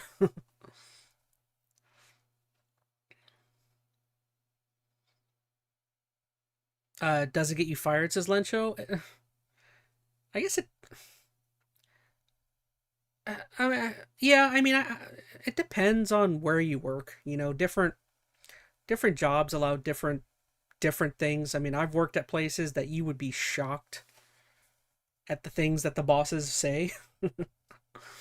Dude, I'm not kidding. Like, one of my previous jobs, I heard people say, like, deranged, crazy stuff. So, it depends on where you work. Again, if you work in, like, a business setting or something, maybe it's different. You know, that's more professional. But, like, I've worked at my one of my jobs being a dealership, dude. People there just say whatever, and nobody just says anything. So the R word is definitely something there that would get thrown around like nothing. Appreciation for Casey Tron, and I thank her very much for the very. And that is true from Odin, like in a professional setting. I guess that's what I'm getting at is like, if you work at a place that's very professional, then yes. If you work at like a bank or a grocery store or something, like I can see, yeah, definitely you'll get fired for saying stuff like that. But like, again, I've worked at places that are highly unprofessional, and like, I think the last two jobs I've worked at, like I've literally heard bosses say, like, I'm not going to repeat, but I've heard bosses say like insane things. I remember one boss was like I'll just throw it out. I heard one boss that was like a prior, he worked as a, what is it, CO at a prison, correctional officer. And like, he admitted that when he was a CO at his prison, he pushed one of the inmates downstairs and like almost killed him or something. And I'm like, dude, that's not something you admit to, that's not something you admit to, that you almost killed somebody while at one of your jobs. Like, I mean, I get it. Maybe that's acceptable at a prison, but A thorough and sincere Insane. apology. Oh, socialist, why won't he give these guys money? Trust me, if I offer support, you won't know about it. Okay? which this is an insane thing too that Hassan was getting into. At least put one behind us. Yeah. And I know it was difficult on her, and I'm glad that she's Did I free go of it back now. too far? I We wanted can to see just what move on. Hassan We can just all said. move on. I really do. My heart, I have appreciation for Casey Tron, and I thank her very much for the very thorough and sincere apology. I might have rewound it too. Socialist, Oh, here it why is. won't he give these guys money? Trust me, if I offer support, you won't know about it. Okay? Which like, that's such a weird thing for Hassan to say. Like, if I offer support, believe me, you won't know about it. Why is that something you don't want anyone to know about? Like, straight up, like if somebody is in trouble on your behalf because they're defending you, or they've are dying on a hill of making sure that you're never get blamed or get any criticism, then why, when they're getting punished for being a part of like your community or doing something that involves you, why would you not want it known that you're supporting them? Like all these people that donate to these three people's GoFundMe's, you can be anonymous, but you can't put your name on it. Like, why? And I get why Hassan isn't doing that, because he's so he's very, like, I will say, like, the one great thing Hassan is he's very politically and image wise savvy. He's because he's so unwilling to admit to anything, he'll say outlandish things, and then when you call him out on it, he'll turn around and say, I didn't say that. That's not what I said. You got the context wrong. That's not what I meant. And this is one of those cases where, like, Hassan has these people a part of his community, his orbiters, that go out and get in trouble for doing something, and then he turns around and is like,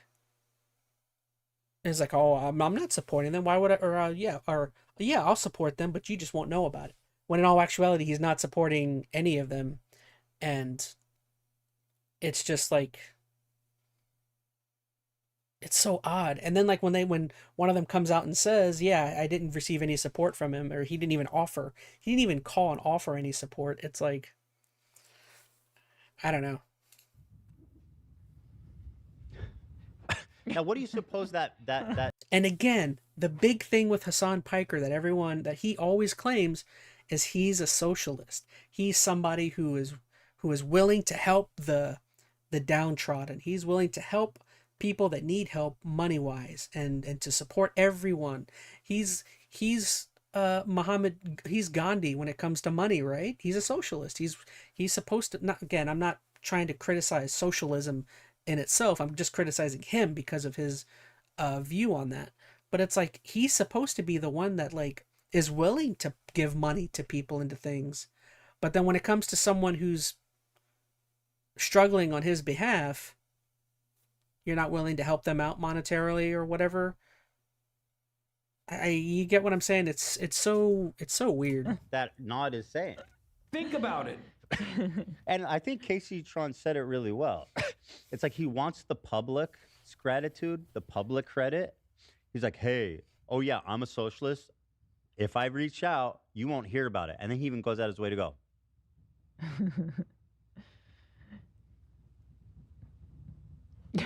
Right? But Oh, then, not but then practicing what you preach, says Veronica Rose. Yeah, it's very much, that's a great Testament song, by the way. Practice what you preach. But it's insane that like I'm correct, Chaz says Lencho. That I appreciate that. And it's insane that Ethan, being the capitalist between the two, he even like says, I think at one point, he's like, well, if someone's on my behalf is in trouble, I'm going to help them out money wise to get out of whatever issue they're in.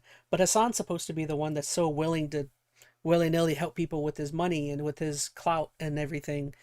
But then the second that he has people that are actually in trouble, it's like, yeah, I'll help people out, but you just won't know about it. It's like, well, how do we know you helped them out if we won't know about it? And then we don't know about it because this other creator is saying that you didn't help them. So you're not helping them. You know what I mean? So it'll be fascinating. I guarantee you, as part of the other settlements with Frogan and oh gosh, what's her name? Frogan and Denims. I guarantee you that's also going to be something Ethan demands as part of their apologies if he gets it from them, is for his whole goal, you can 100% tell, is to get at Hassan. The whole thing is he's suing them, yes, but this whole thing is he wants to hurt the Snark H3 Reddit, and he wants to hurt Hassan as much as possible. So that's going to be part of like if there's any settlement or anything, he's going to demand that. He wants to know from Denims or from Frogan if Hassan reached out to them either for support or anything of the sort. So you find out he didn't even reach out. So the way Casey Tron said is really rings true, is that he wanted the public credit, the goodwill, but he didn't want to actually engage in any of the actual work. The man couldn't even reach out and offer his emotional support. And that's another thing that I didn't even think about that Ethan's saying, is that like Hassan at any of these points isn't even like, for these orbiters, people that are part of his community, he's not even willing to like voice his support for these people. There's no emotional support. There's no like, hey everyone, I can't support them for some reason. I can't support them monetarily with money, but if you could go check out their GoFundMe's. I'm just telling my community, hey, go check out Casey Tron's GoFundMe, go support them. Why not? You can't even like vocally bring up any support for them. They've got to do it amongst themselves when they're supposed to be like your BFFs, a part of your community. It's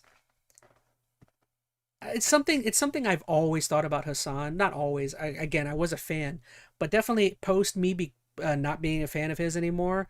It's something I like really realized is like, I don't think Hassan cares about anything, which is so weird to say because like it's always been weird. Like there's always been people that have criticized him for like he's pro-Palestine, but like he's also like pro like certain aspects of like terrorism when it comes to Hamas and stuff.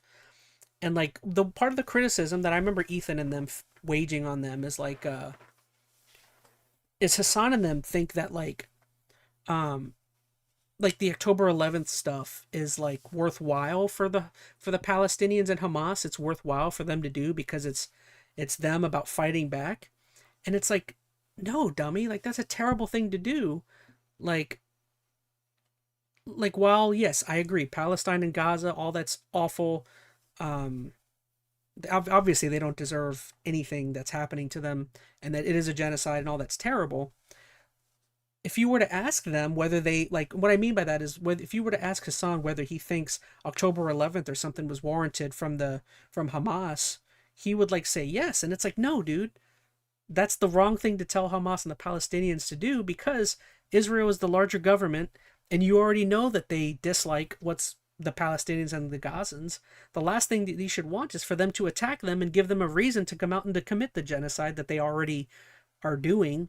And it's like, people like Hassan would tell you that that was a good thing. Yes, good on October 11th. And it's like, no, don't attack Israel. Don't do that, because they want you to do that so that they have a reason to go in and, wipe all of you out. And it's like, again, he doesn't actually care about the Palestinians or Gaza. He's given them bad advice for for things to do to fight back against their oppressors. Other things, he acts like he cares about the gay. If you guys have seen, he acts like he cares about the gay community. He has his gay friend who has the talk show or whatever. I forget his name. Austin show or whatever. But yeah, he acts like he's like so pro LGBTQ and pro gay people and everything. But then like he was getting all this criticism for going over to China recently, and people kept saying, dude, why are you over in China? Did you know China recently has begun removing gay dating apps because they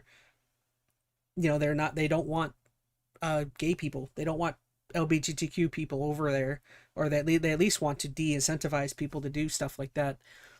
And he's like, what are you talking about? Like, no, that's not happening. And it's like, no, it's proven. It's proven there are no like Grindr websites in China because they don't want they don't want gay people over there. And it's like, okay, so you don't care about gay people. You don't care about like the foreign issues like Palestine and Gaza. I don't know. That's what I'm getting at, is I've never believed that Hassan is a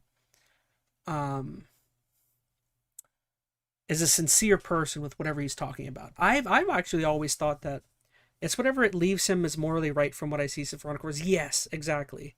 He takes stances that he views are going to leave him in the morally correct stance, but he doesn't actually believe in anything that he's actually talking about. Is what I've personally always garnered or gained or taken away from what Hassan cares about being right. Oh, Tim put it exactly. Yeah, Hassan cares about being right, or whatever he views as right is. Yes, 100%. That is exactly what he's always done, in my personal opinion.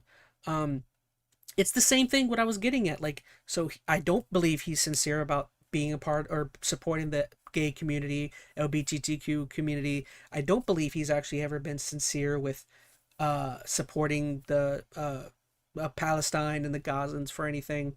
I don't think he's ever been sincere about actually being a socialist and being against capitalism, because he's like super rich, and he's like one of the richest content creators over on Twitch. He's number one, or at least in the top 3 biggest creators over there, and he's not ever willing to help out other creators who are in trouble on his behalf.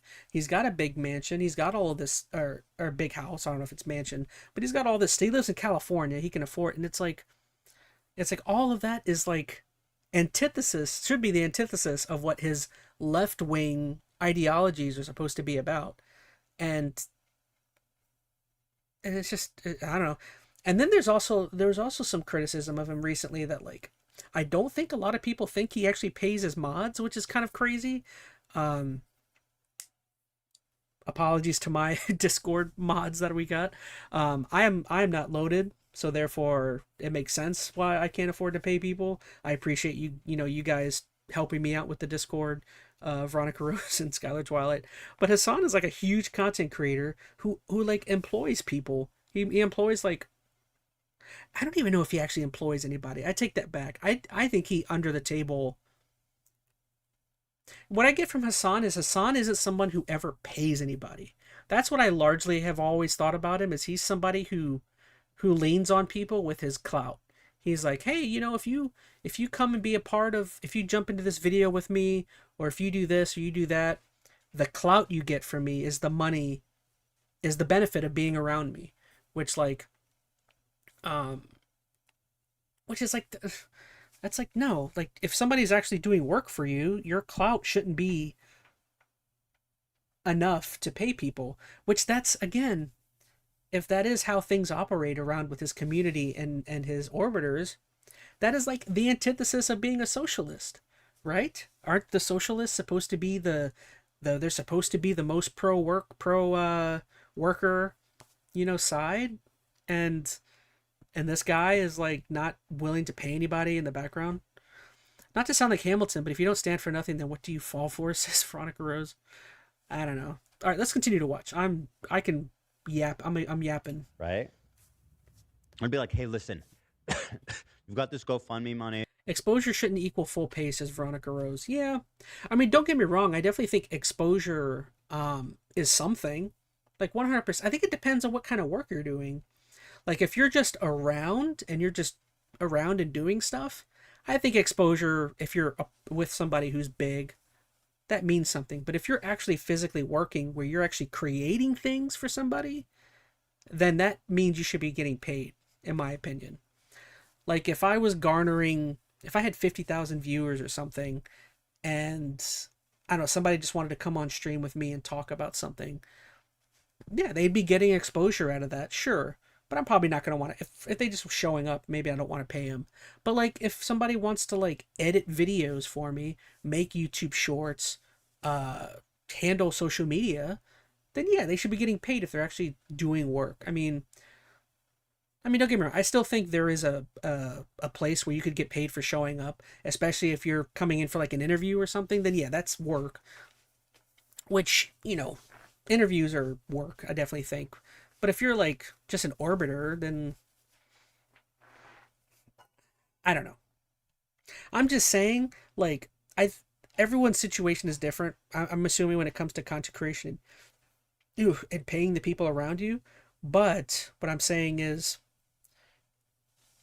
Ethan is the capitalist. He's supposed to be the one who like is treating all of his employees. Not saying he's supposed to be, but like Hassan is the one that's supposed to be treating his employees greater. Heck, socialists even advocate for the work. I don't know if you guys know this, but in socialism advocates for the people that work for a company or business to have a certain amount of ownership within their company or the business that they work under.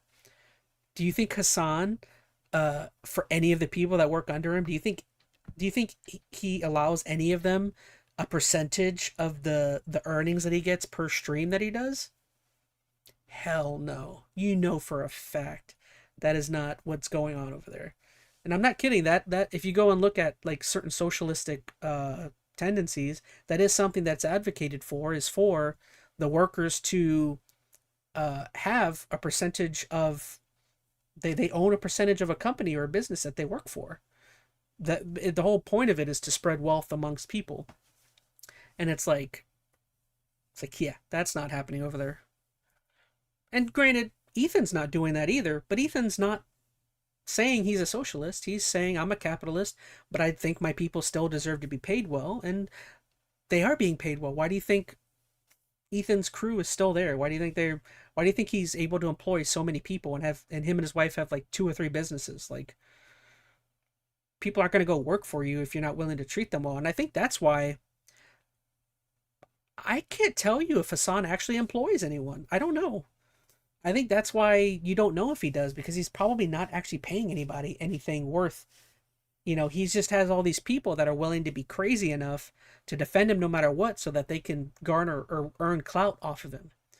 I don't. That's my opinion. All in my opinion. I don't know any of this for sure. Don't come after me. If things get dire, Holy cow! I'm only 10 minutes into this video. I have been yapping like a mofo. Feel free in chat to tell me to shut up if you feel like I'm need me, I'm here yapping for you. I'm going to make sure you don't drown. Mm-hmm. He didn't do anything. What a scumbag. I am sorry, but what a fucking scumbag. Yep. Hassan 100% employs people system. No, I agree with you. I actually think he does. But I'm saying there's a reason why you don't know that. You know what I mean? There's only one reason why you don't know if somebody actually employs anyone. And that would be if they don't want anyone to know what they're being paid or what they're getting for benefits. I guarantee you there's a reason why nobody knows that. H3 or Ethan and his wife, their employees are like constantly being seen. Everyone knows who their employees are. They have like, what is it, like 8 to 10 people a part of the crew.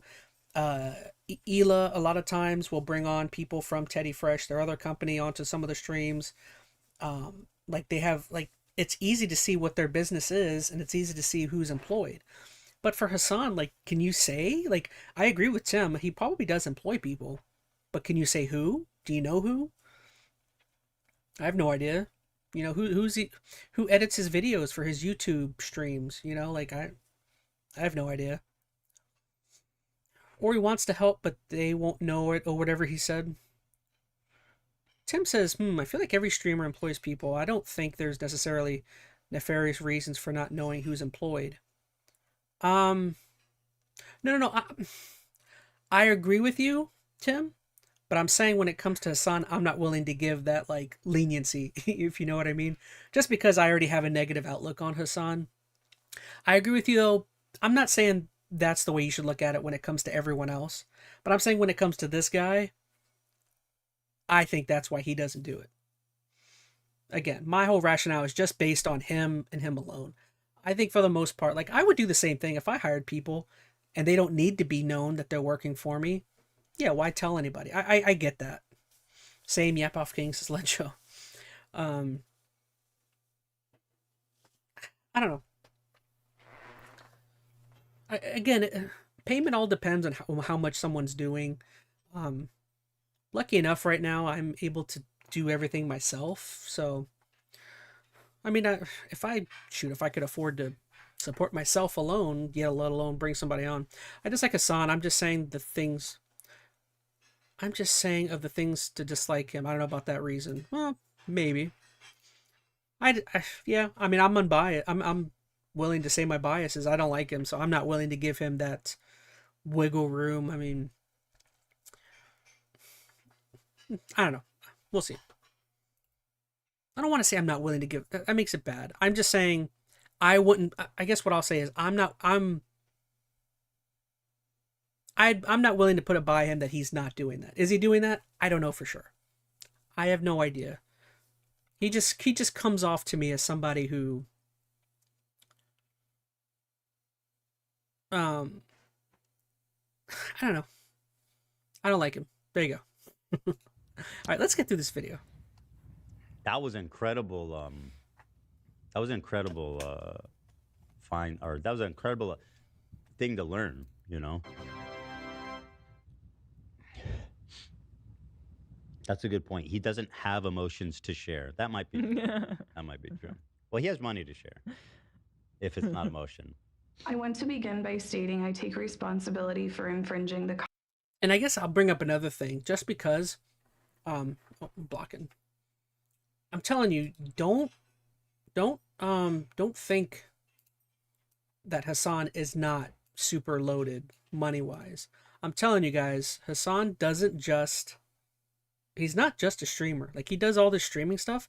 Hassan has a lot of connections. If you guys don't pay attention to politics, the guy he's got connections to, like, major media outlets. If you don't know, he had a recently they cut it off from him, but the dude had a sponsorship with AT&T recently that granted AT&T finally was like, I think maybe due to the dog stuff, the shot collar, maybe they backed off of him.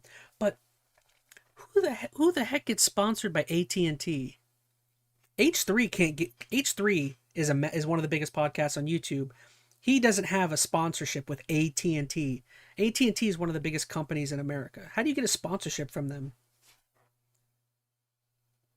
Like, one of the major internet companies is sponsoring you? Like, how? Like, that's insane. Like, that's kind of sponsorship that, like, other content creators can't get. Hassan is able to get on. I've seen him on like he's on CNN, he's been on Piers Morgan, he's been on the Majority Report with Sam Cedar. He's on all of these big political sphere stuff. Oh, he recently did an interview with AOC and Bernie Sanders. He has connections to all of these people and all of these different media outlets. Like, I'm telling you, the dude isn't just like Tim says he's a millionaire. He's not just a millionaire. I guarantee you Hassan is, would I be, let me look it up. I would venture to say Hassan is probably worth like 50 million bucks. And if that's not the case, not much less than that. Let me see what it says his net worth is. I'd be shocked if he's worth less than 10. I'll put it that way.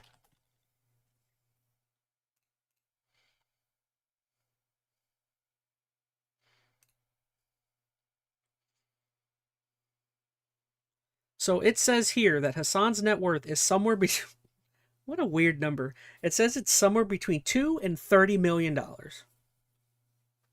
Thanks. That's like an insane 2 to 30, somewhere in there. I don't think there's any way he's worth less than 20 to 30 million bucks, but that's just me considering all of it. It says he bought a house in West Hollywood for almost $3 million in like 4 years ago. Like, come on. A $3 million house? Like, Tim says 8 million. I think that's super low end, but that's just me.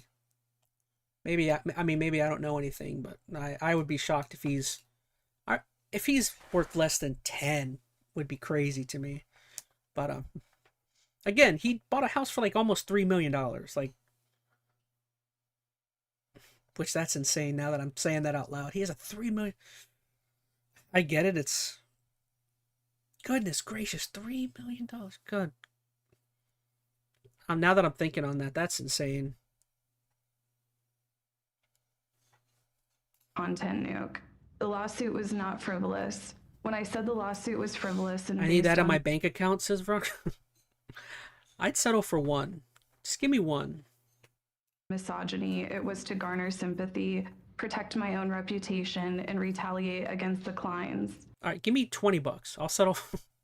I'll settle for $20. Yeah, I really appreciate that because I've really resented this narrative from Hassan and all these people in orbit who say their lawsuits are frivolous. When you spend a second to look into it, it's clearly not frivolous.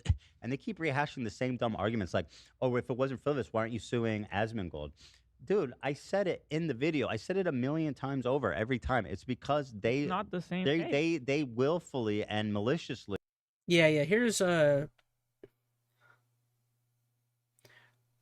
Hey, Tim saying, apologize, handshake to Lencho. I appreciate it.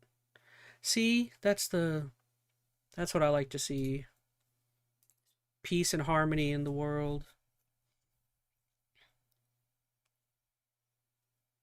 Come together right now over me. Brown, brown, brown, brown, brown. All right, sorry. I got caught up looking at my TikTok, my tiki-talkie. So here's Ethan talking. Oh, I forgot what he's talking about. Suing Asmongold. Oh, here's his explanation why these three in particular are getting the lawsuit. Dude, I said it in the video. I said it a million times over every time. It's because Not the same case. they willfully and maliciously copyright infringe. Yeah. Right? In other words, they in their videos, they admitted that they are trying to harm him by doing what they were doing. That's the worst thing you can do if you're committing a crime, is to say, yes, I'm committing a crime and I'm doing it for this reason. All three of the people I'm suing said something to the effect of, I watch it with me or somebody else so he doesn't get the views. Yeah. Like, Maybe one year we'll get through this video system. Right? I everybody apologize. knows So that that's just- that is just. We don't have to watch the a whole big thing. It's obvious. Giant no. Yeah. You don't do that. So I appreciate her saying that right off the rip there. This lawsuit has given me a greater understanding of copyright protection. And that's people's really good too. copyrights and the importance of protecting copyrights in the online content creation community.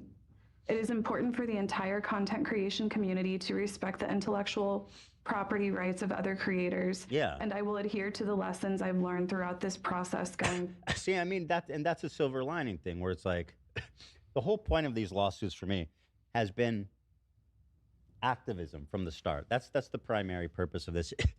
And so when I hear that she's kind of learned how to be more mindful with her. And yeah, and Ethan here is kind of explaining that, like, again, Ethan's got a lot more money than any of these three people that he's suing. He doesn't need the money. This whole thing is due to activism. He wants to, well, I do think that's a bit loaded as well. Like, I'm not saying Ethan's not trying to do activism, because I do think he is. But I think mainly all of this, he wouldn't say this is the case, because this may harm him in court. But he 100% has a vendetta, and for good reason, I will admit, to people like Hassan, and especially, maybe more than Hassan right now, is probably the H3 snark, the Reddit communities that are like secretly attacking and going after people in the background. I definitely think, don't get me wrong, I think Hassan's tied into that stuff somehow, but like, I definitely think the H3 snark communities are, those are the big things that he really wants to attack.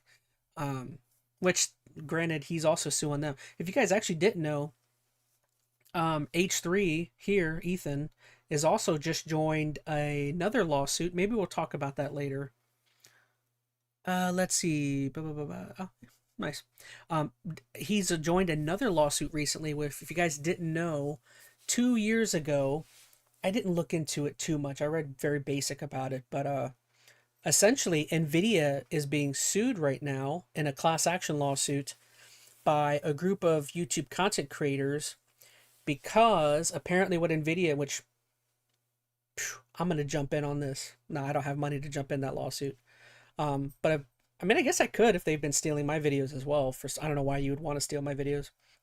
But apparently NVIDIA is being sued because it has been found out the last handful of years that in order to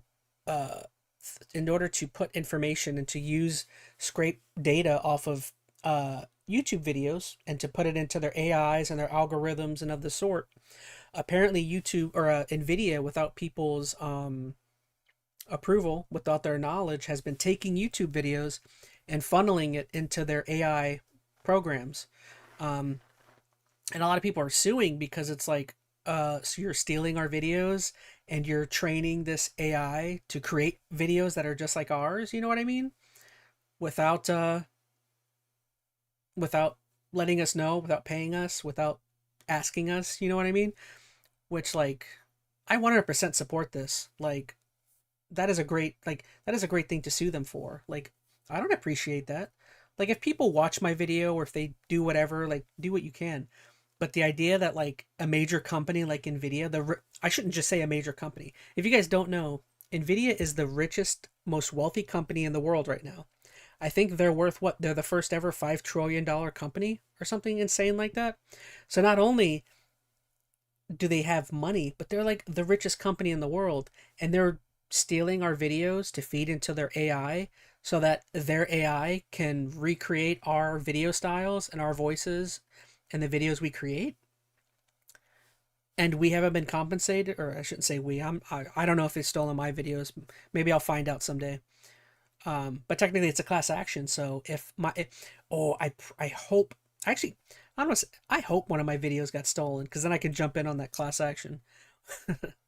But yeah, just the idea that, like, people are the richest company in the world is taking someone's video, putting it into their AI so that they can recreate that person's voice or their video style or their art, is kind of like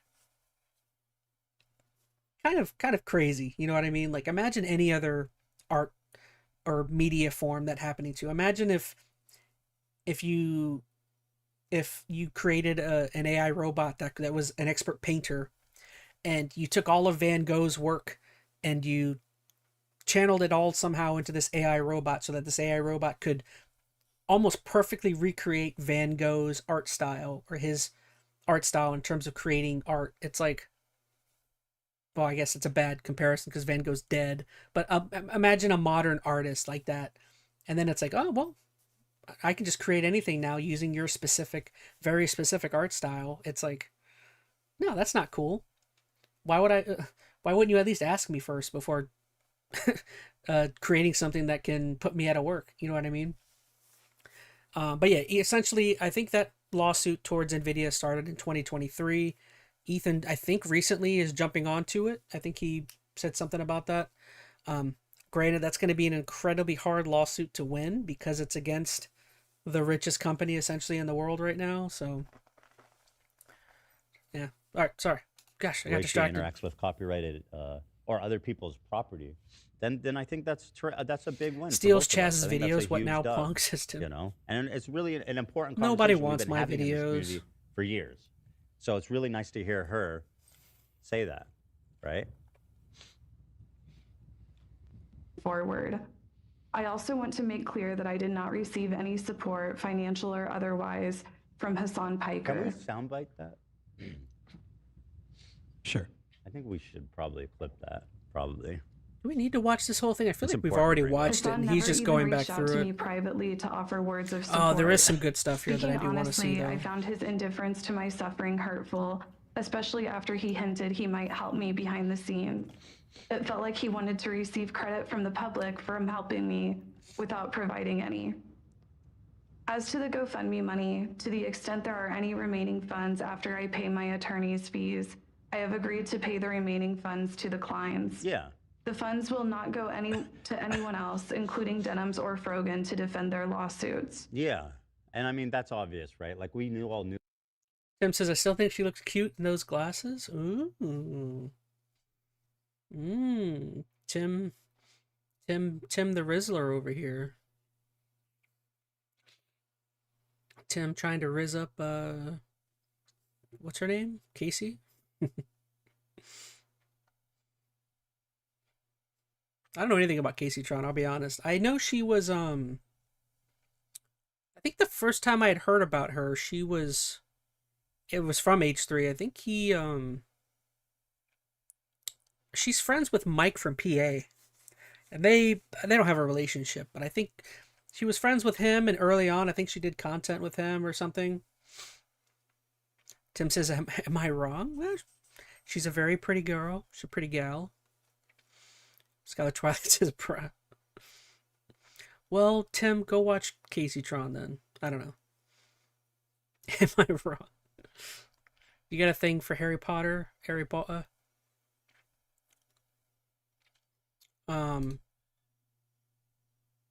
Where was I going? Dude, I'm not awake yet. I'm loopy. I think I need another coffee.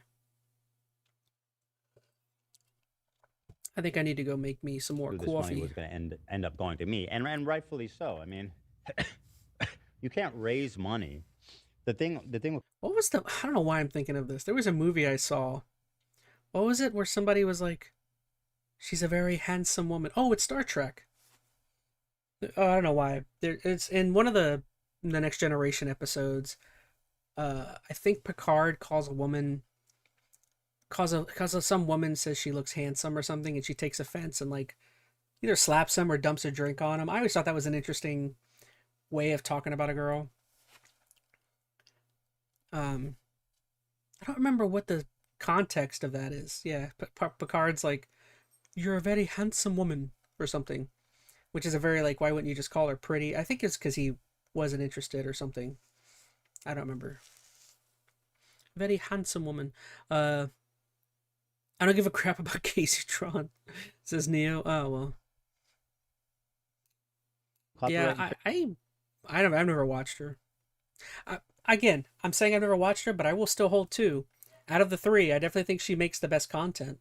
Like, I've seen some clips of her, and she's legitimately weird and kind of funny sometimes. I've watched Denims a little bit and Frogan. There's not a funny bone between either of them. I couldn't name anything funny I've ever seen them do. Casey Tron at least has a humor. Any money you make in connection with the copyright infringement is all Veronica Rose says, I would geek out if I got called handsome. No. You don't want to be called handsome. That's like... a guy calling a girl handsome to me is very, like... Isn't that like,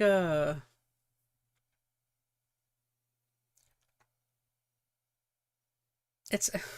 I wouldn't say it's a backwards compliment. Is it a backwards compliment?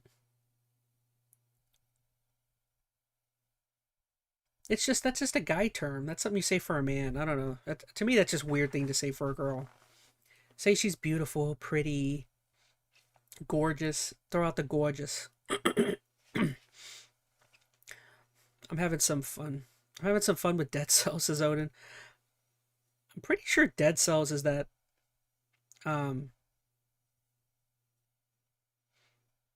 whenever I hear the word pretty handsome, do you guys remember the song Pretty Handsome Awkward? Was that the Used? I think that might have been the Used. I don't know, man. If someone called me pretty, I'd be happy. Like, who cares, man, says Neo. Yeah, but you're a guy. Guys are harder to insult, I feel like. I wouldn't care.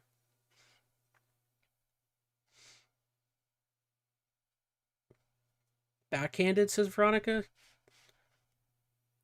I mean, it's not that bad of an insult. I mean, it's not. I guess it's not. I don't know. It depends. I guess to me, I would never call a woman handsome. To me, that's just a weird. It's a weird thing to say. I would say fine or gorgeous, pretty, anything like that. HMU is pretty, said Veronica. Oh. I think the best, I think in high school, not even, was it high school? I think in high school I had a girl tell me I had really pretty eyes or something. That's always stuck with me.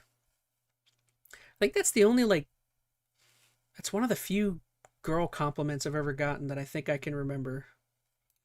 I don't remember. It was some girl in like high school. She was like, "You have pretty eyes." I was like, "Oh my gosh." I was like, oh. Mine and Mandy too as well.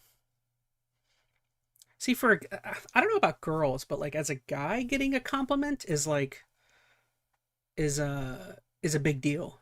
Like, I'm sure girls probably get compliments all the time, but like as a guy, when you get one, I feel like that sits with you forever, where you're like, yeah, that's right. I've probably only gotten a couple compliments. It's all up for grabs. Or it's not up for grabs. I mean, it's all part of the damage. Had a girl compliment my ramen shirt. I still remember that interaction. I feel like it means, like, don't get me wrong, like clothing attire I've gotten a bunch of compliments for, but I feel like bodily features is like a big compliment, especially for a guy. Getting a bodily feature is like, you have nice hair, you have nice eyes. I feel like those generally stick with you. Remember compliments because as a guy I don't get many to hear it sometimes, says Odin. Well, exactly. That's why I mean it typically means for at least for me, it meant a lot. It's all liability. Where's that? Skylar Twilight said I always get compliments, but mainly about my eyes, says Skylar. Yeah, I have like bright green eyes, so I think that's why. Sure as heck about my face. Oh yeah, and also I want to give a special actually I should. So I hear I'm advocating to give more, says Veronica. Well, you don't want to give off the wrong impression, but like, yeah, I would say if you want to make a guy's day, generally like little compliments like that mean a lot. I mean, maybe other guys get more compliments than me, but yeah, like something like eyes or hair, definitely. Again, I'm not saying girls don't get compliments and it doesn't mean anything to them. I'm just saying I feel like girls get more compliments. I think why it might mean slight less to girls, because I feel like girls compliment each other. You know what I mean? So girls are used to either from guys getting compliments, but also especially from each other. I feel like that's more of like, oh, you your hair looks great, or you know, most guys aren't often like, oh, bro, your hair looks great today, bro, or your eyes are, you know what I mean? That's your eyes look good today, bro. Like that's not something that like guys go around saying to each other. I would be that'd be mighty sus for one of my bros to throw Can you out do me a there. favor? Send me. Yeah, I want to send me the GoFundMe so I can thank all the tops. Like most of the time, guys, if they compliment each other, it's mainly about clothes. Like if my buddy wears a shirt I like, I'm like, dude, sick shirt. Clothing is something, guys. Clothing and like attire. Like if a guy has like a cool watch on most of the time, like if you have like an expensive watch, guys will compliment each other on that, or shoes. Shoes are another big thing, guys compliment each other. But like not yeah, it's not really cool. It's mighty sussy to throw a bodily compliment out there. Donators, actually, including I do want to give a special thank you to Anissa for $1,000, and I know they've been on really hard times, so I know they dug deep. Anissa and Ian here. Well, actually, I'll just say Anissa because you'll see Ian donated as well. But that's $1,000 that is going to Ethan to donate that 1,000, and I personally am very grateful for that. So thank you to Anissa and iDubbbz to the effect that he makes any decisions in that household. You know. Gobi's in the fender. But I do want to thank all the top donators here. I kind of this is probably the most petty I would say Ethan is throughout this entire thing, is when he gets to the donos for Casey Tron, because all that money is probably going to go to him. This is probably the most petty he is. Here. Let's see here. Top, good. So Xavier Benges, thank you. Anonymous. Anissa Joma, thank you so much. Anonymous. Ari JPG, thank you so much. Bad for the Empanada's 1,000. up there. Oh, Bad Empanada, 500. Nah, $500.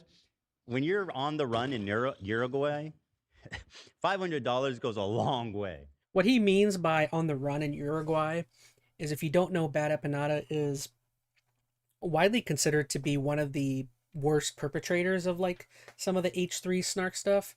I'm not saying he's directly tied to that. I don't think they found that out for sure just yet. But he is somebody who constantly is harassing people. And I think he's on the run from something. Like I think they said he originally was from Australia or something. Then he moved over to some other like, was it Argentina? Not Argentina. Argentina, somewhere else. He moved over to some South American country, and then is now living in Uruguay. So now he's in a second South American country. So a lot of people are thinking he's on the run for something. That's what Ethan is talking about. I think it's not, obviously it's not proven to be the case, but I think Ethan thinks, and a lot of people think, that Bad Empanada is the one that set up the skulls getting sent to Ethan's house. If you don't know, in their mail, which actually ended up going to the podcast, I think, but in their mail they ended up getting 2 human skulls in their mail. Granted, it was from a website that specified in, I don't understand it, but it was a specific website that specified in gifting human skulls that are legally gained and legally cleaned, and they're meant to be like weird gifts or something.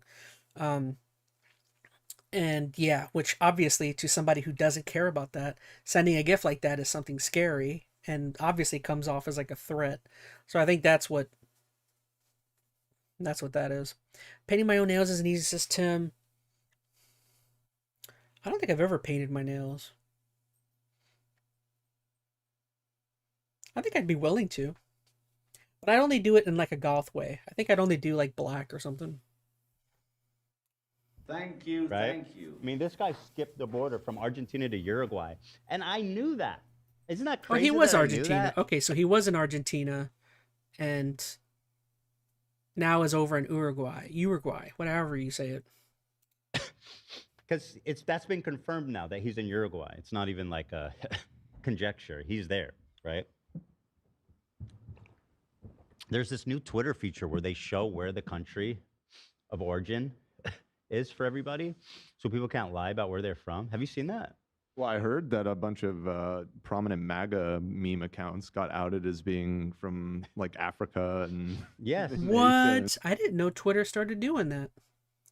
I don't know if you guys heard that. That is new news to me.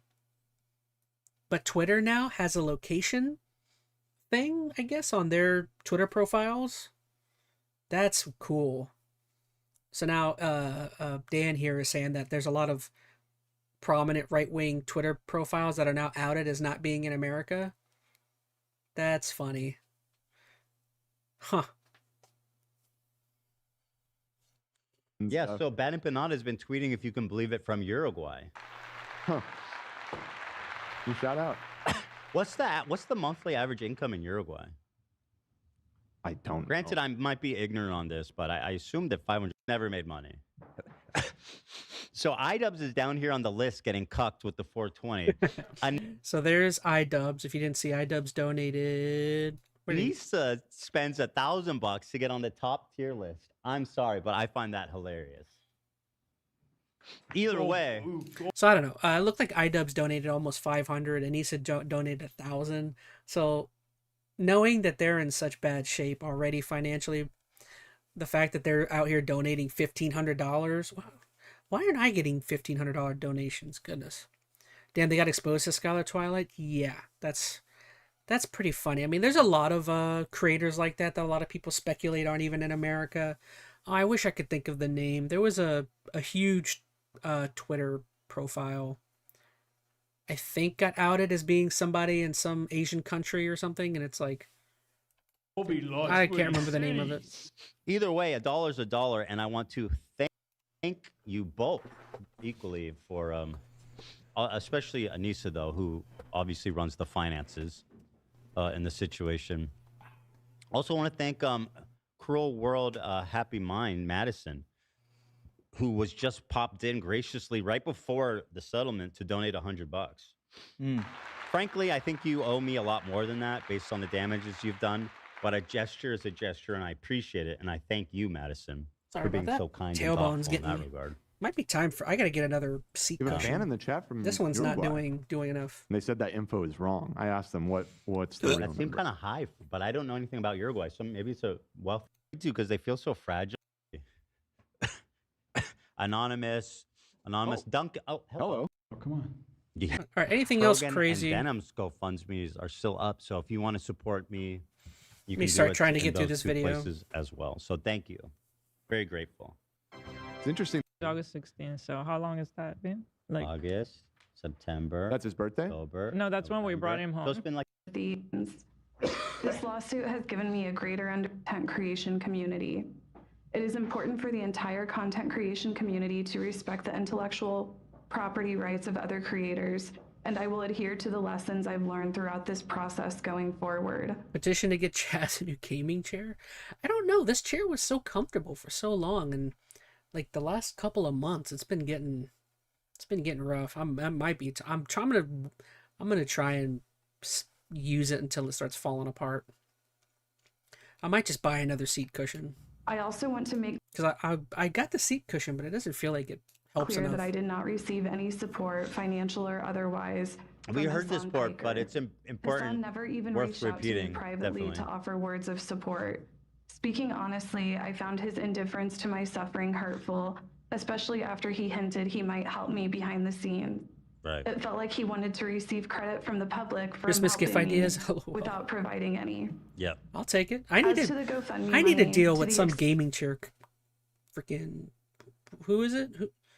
Who's the big gaming chair? I need someone to freaking sponsor me.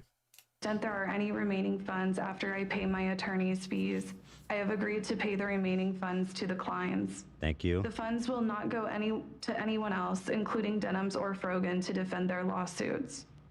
For the record, Okay, so he's Yeah, So, both like, of them. Yeah. all right. So I think I'm gonna go ahead and end this video for now. I just live with what I have. So I'm kind of in that same boat, Tim. Like I'm gonna use this chair till it falls apart, but I'll probably try and buy another seat cushion. Try something. All right. Okay, so we're gonna move on from that video.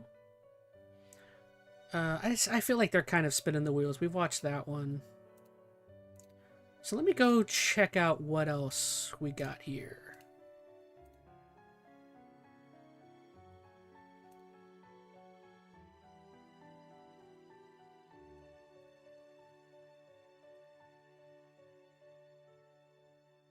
Make sure to get top coat. What the heck is top coat? I have no idea what that means. All right, so we are what, 2 hours, 2.5 hours? Goodness. Is there any other topics or anything else you guys got for me that you think might be interesting? I might start wrapping it up here. Let's see. Anything else super interesting?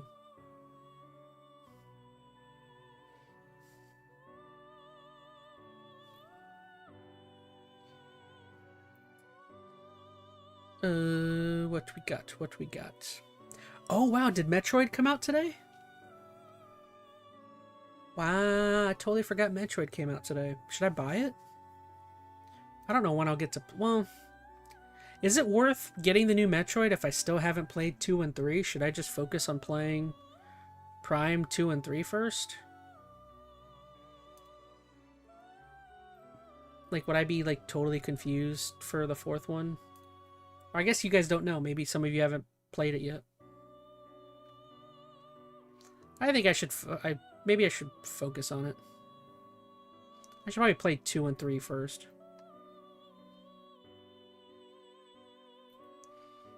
What do we got? What do we got for videos?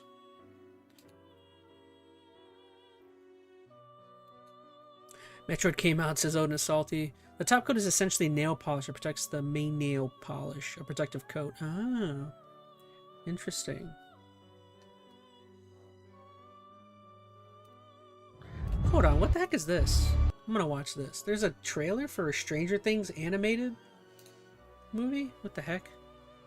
Or is this a show? I don't know why I didn't know about this. Buy a chest, says Odin. Maybe. I'd have to throw it on my credit card. They should have marketed it better. I saw someone say there was marketing, but I pause it. Try not to get... I already know Netflix is going to be terrible with the copyright claims on this one. Yeah, it just came out along with 2 new amiibos. The 3rd one is going to come out soon. Oh. Problem is, if I did buy it again, I wouldn't even know, like... Should I play 2 and 3 first? And then I still got to play Pokemon. I don't know. I probably wouldn't be able to play it for a while. Oh, I'm actually not as interested as I thought I was in that. I mean, I'll probably still watch it, but... Might check out some Metroid gameplay videos? No, I don't want spoilers.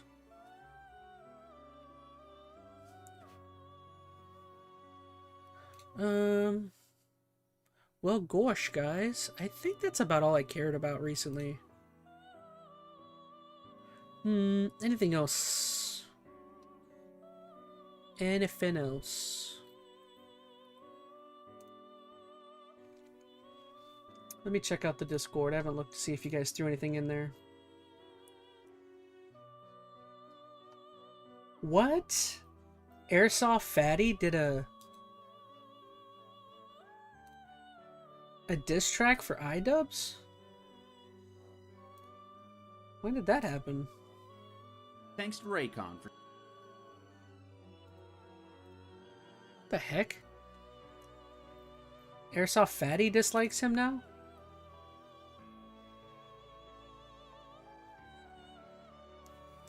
Let me... I gotta watch this. I didn't know... that's crazy. Thanks to Raycon for sponsoring this video. I ain't got no motherfucking friends. That's why I watch your shit, you lame motherfucker. East Side, Serious City Killers. You know who the realest YouTuber is. First off, fuck your bitch in the vid you made. Full force when I ride, views ain't been the same. You claim to be a player, but they the audio doesn't match the White Hassan, Ian fucked your life. Plus E trying to film me weak farts I rip. I saw Assad, Pikerini, and Joma, some bark-ass bitches. We keep on filming while you running from the Jews. Steady gunning, keeping busted from the views. You know the rules. Wait a song, go ask your homie how I leave you. Fucked up, dumbass, see you in pieces. Now be deceases. Anissa, don't fuck around with real YouTubers. Quick to snatch your ugly ass out the sheets. So fuck you. What the flip? Oh my gosh, dude. I gotta take my glasses off. What? Is this is where the iDubbbz situation is now. Holy cow. Wow. I cannot believe Airsoft Fatty did a diss track on iDubbbz. I mean, I guess that makes sense. iDubbbz was doing diss tracks on people too. I think when it came to... Who did he do a diss track on? It was, Oh, who was the Asian guy? I can't remember his name. But that is... This is insane. Peace. I let the fans know it's on for life. Don't let the full force ride tonight. Ha ha ha ha. The drummer murdered on Wax and Kush. Fuck with me and get your fans peeled. You know, see. Grab your Glocks when you see Sam Hyde. Call the cops when you see Sam Hyde. Who shot me? He's throwing out Sam Hyde. But the punks didn't finish. Now you about to feel the wrath of a menace. Kaya hit me up. Check this out. You motherfuckers know what time it is. I'm going full force on this track. Y'all. I like how he keeps bringing up Star Wars stuff. I mean, I guess that's on brand for Airsoft. Dudes ain't even on my level. I'm gonna let the 30 mil view documentary ride. Oh yeah, bitch made ass YouTubers. Get out the way, bro. Get out the way, bro. New locale got dropped. Ethan climbed past the torch and let me hit him in his back. Assad Piker needs to get spanked right for shocking dog. Little less political streamers and we ain't never heard of ya. H3 attack when I be serving ya. Spank the Piker, you shock style. When I train, I got your empathy. Cause I'm a slendy ass in the rap. Ian weaker than Josh Block. I'ma run it through the Jomas. Put Ian in a coma. And I'm a shocking Assad Piker. Y'all ain't made a debt. Y'all one time paid my rent. Don't misconstrued. Go on iDubbbz channel, sorta most viewed. I lit him up.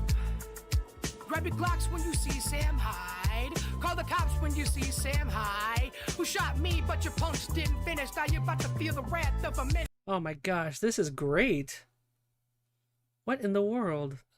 I mean, like when I envision YouTube and content, this is what this is what the internet is made for. Like this is 100% what, like when people had an idea of what like the internet would do and what kind of content would be made for it at some point. This is what I had envisioned. Kaya hit me up. Grab your Glocks when you see Sam Hyde. Call the cops when you see Sam Hyde. Who shot me, but your punks didn't finish. Now you're about to feel the wrath of a menace. Kaya hit me up.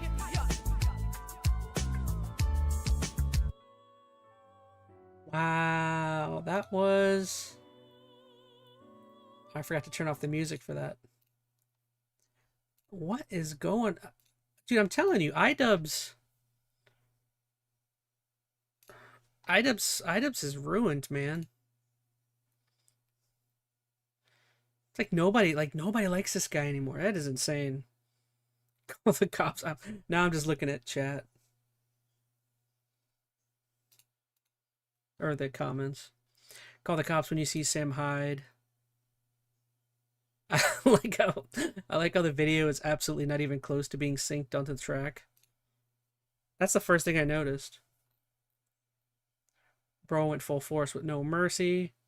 Kaya hit me up. Best lyric of 2025.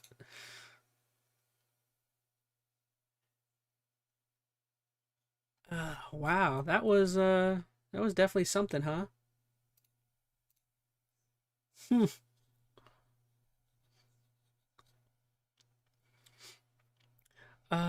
Goodness, what a way. I think that's an interesting way to end the stream. I was not expecting that. What was that?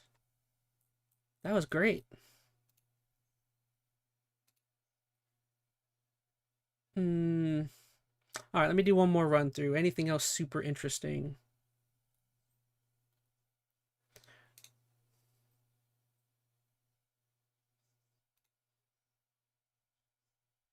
Wait, Moist Critical has a band? Why am I just noticing this? Oh, I can't end this stream. I keep seeing stuff. Alright, I gotta see. I didn't know Moist Critical was in a band. Are they any good?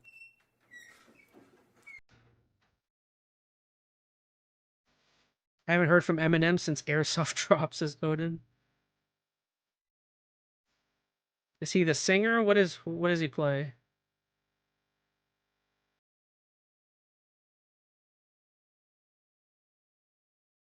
Oh my gosh, he looks weird with short hair. What is this? What is this? Why is this the first time I'm seeing this?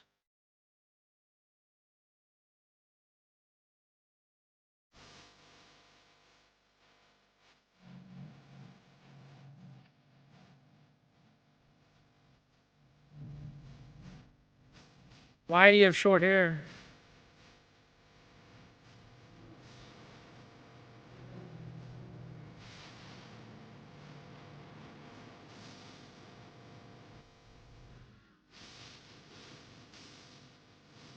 Okay, I'm at least happy to see it's more of a joke. Yeah, I mean, I guess it's serious, but it doesn't it doesn't really sound like he's too serious. I know that Most Critical did a song with the guitarist Nick Nocturnal. I know Nick Nocturnal.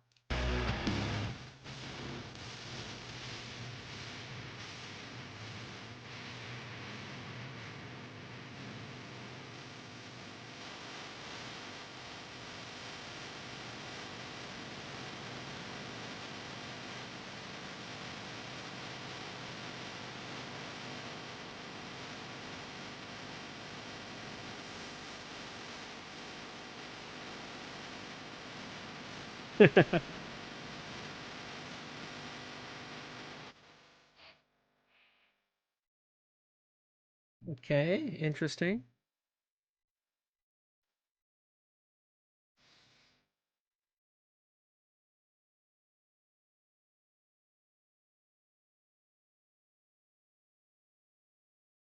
All right, I gotta stop watching. The cringe is very high here. I think the cringe levels on this are very high. Radiation is too much. Very funny though. Interesting.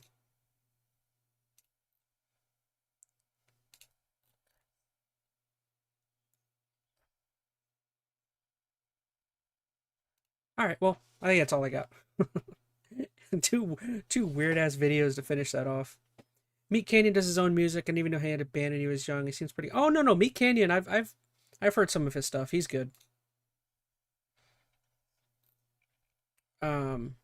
Well, I haven't like delved super deep into his. I think he put out a new video. Actually, I kind of want to see. Let's watch that real quick. Oh, that's right. He did a video for Ariana Grande. Where's that video at? Is that a short? Oh, it's a YouTube short. What the heck? I thought he put out an actual video. I did see that. Ariana, Cynthia, thank you for your time. What? So, tell me, what was it like being on the Wicked set again? Was it a lot of fun? Why would he bring that up? Why would he bring that up? Did you enjoy singing on the set? No. It's okay. It's okay. It's okay. We can get you a... It's okay. Don't touch her. Nope. Don't touch her. Don't touch her. Okay. It's okay. It's okay. Must be nice seeing the fans. Okay. You want to wait to do that until the interview's over? No? Okay. Can I offer you a snack? You just, look a little hungry. Not hungry. Okay, no. Okay. Do you mind? Would you please stop doing that until the interview's over? Okay. Please stop doing that. Please stop doing that until ma'am, security! Ariana, Cynthia, thank you. So stupid. I guess he just turned it into a short and didn't feel like it didn't feel like putting out a video. Interesting.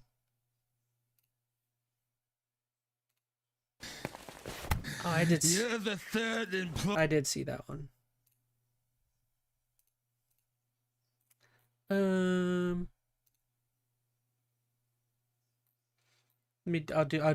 I'll be bad and look one more time.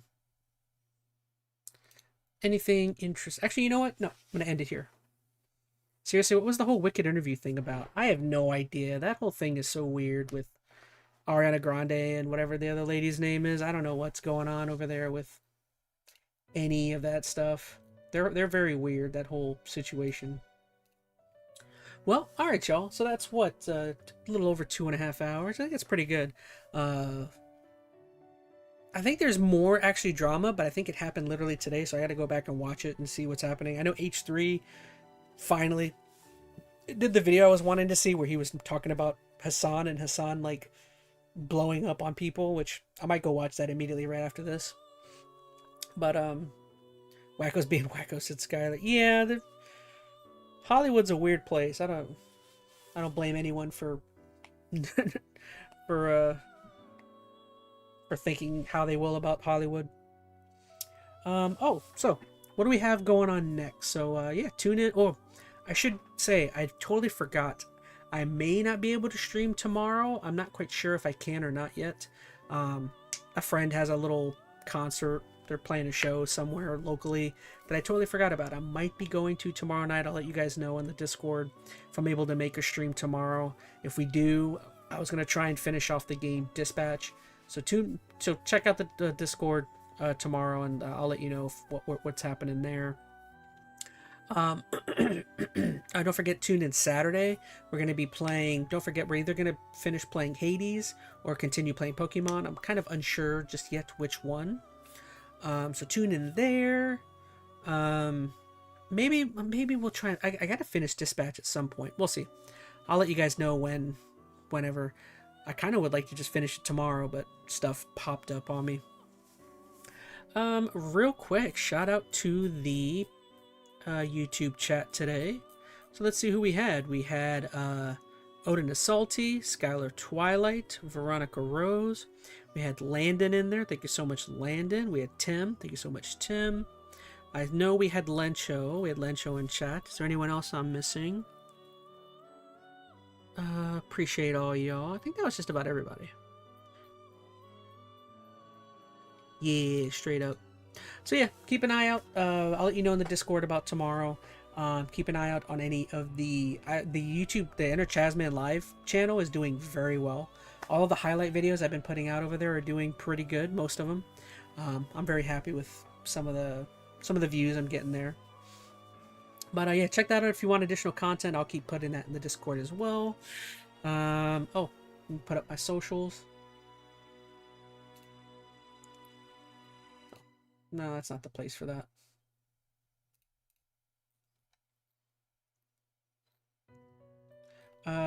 Shout out to the Patreon backers. We've got Skylar Twilight 128, Matthew BioCrash, and Tim. Appreciate all of you guys for your support. And that's all I got. Yeah, like I said, in the Discord, don't forget to, in our little T drama section, if you guys have any other future topics or anything else you really want me to touch on, feel free to throw that in over there. And we'll get after it next week. But yeah, that's all I got. So thank you so much, everyone. I love you. I'll see you guys all possibly tomorrow. If not, definitely Saturday. So, bye, everyone. Adios.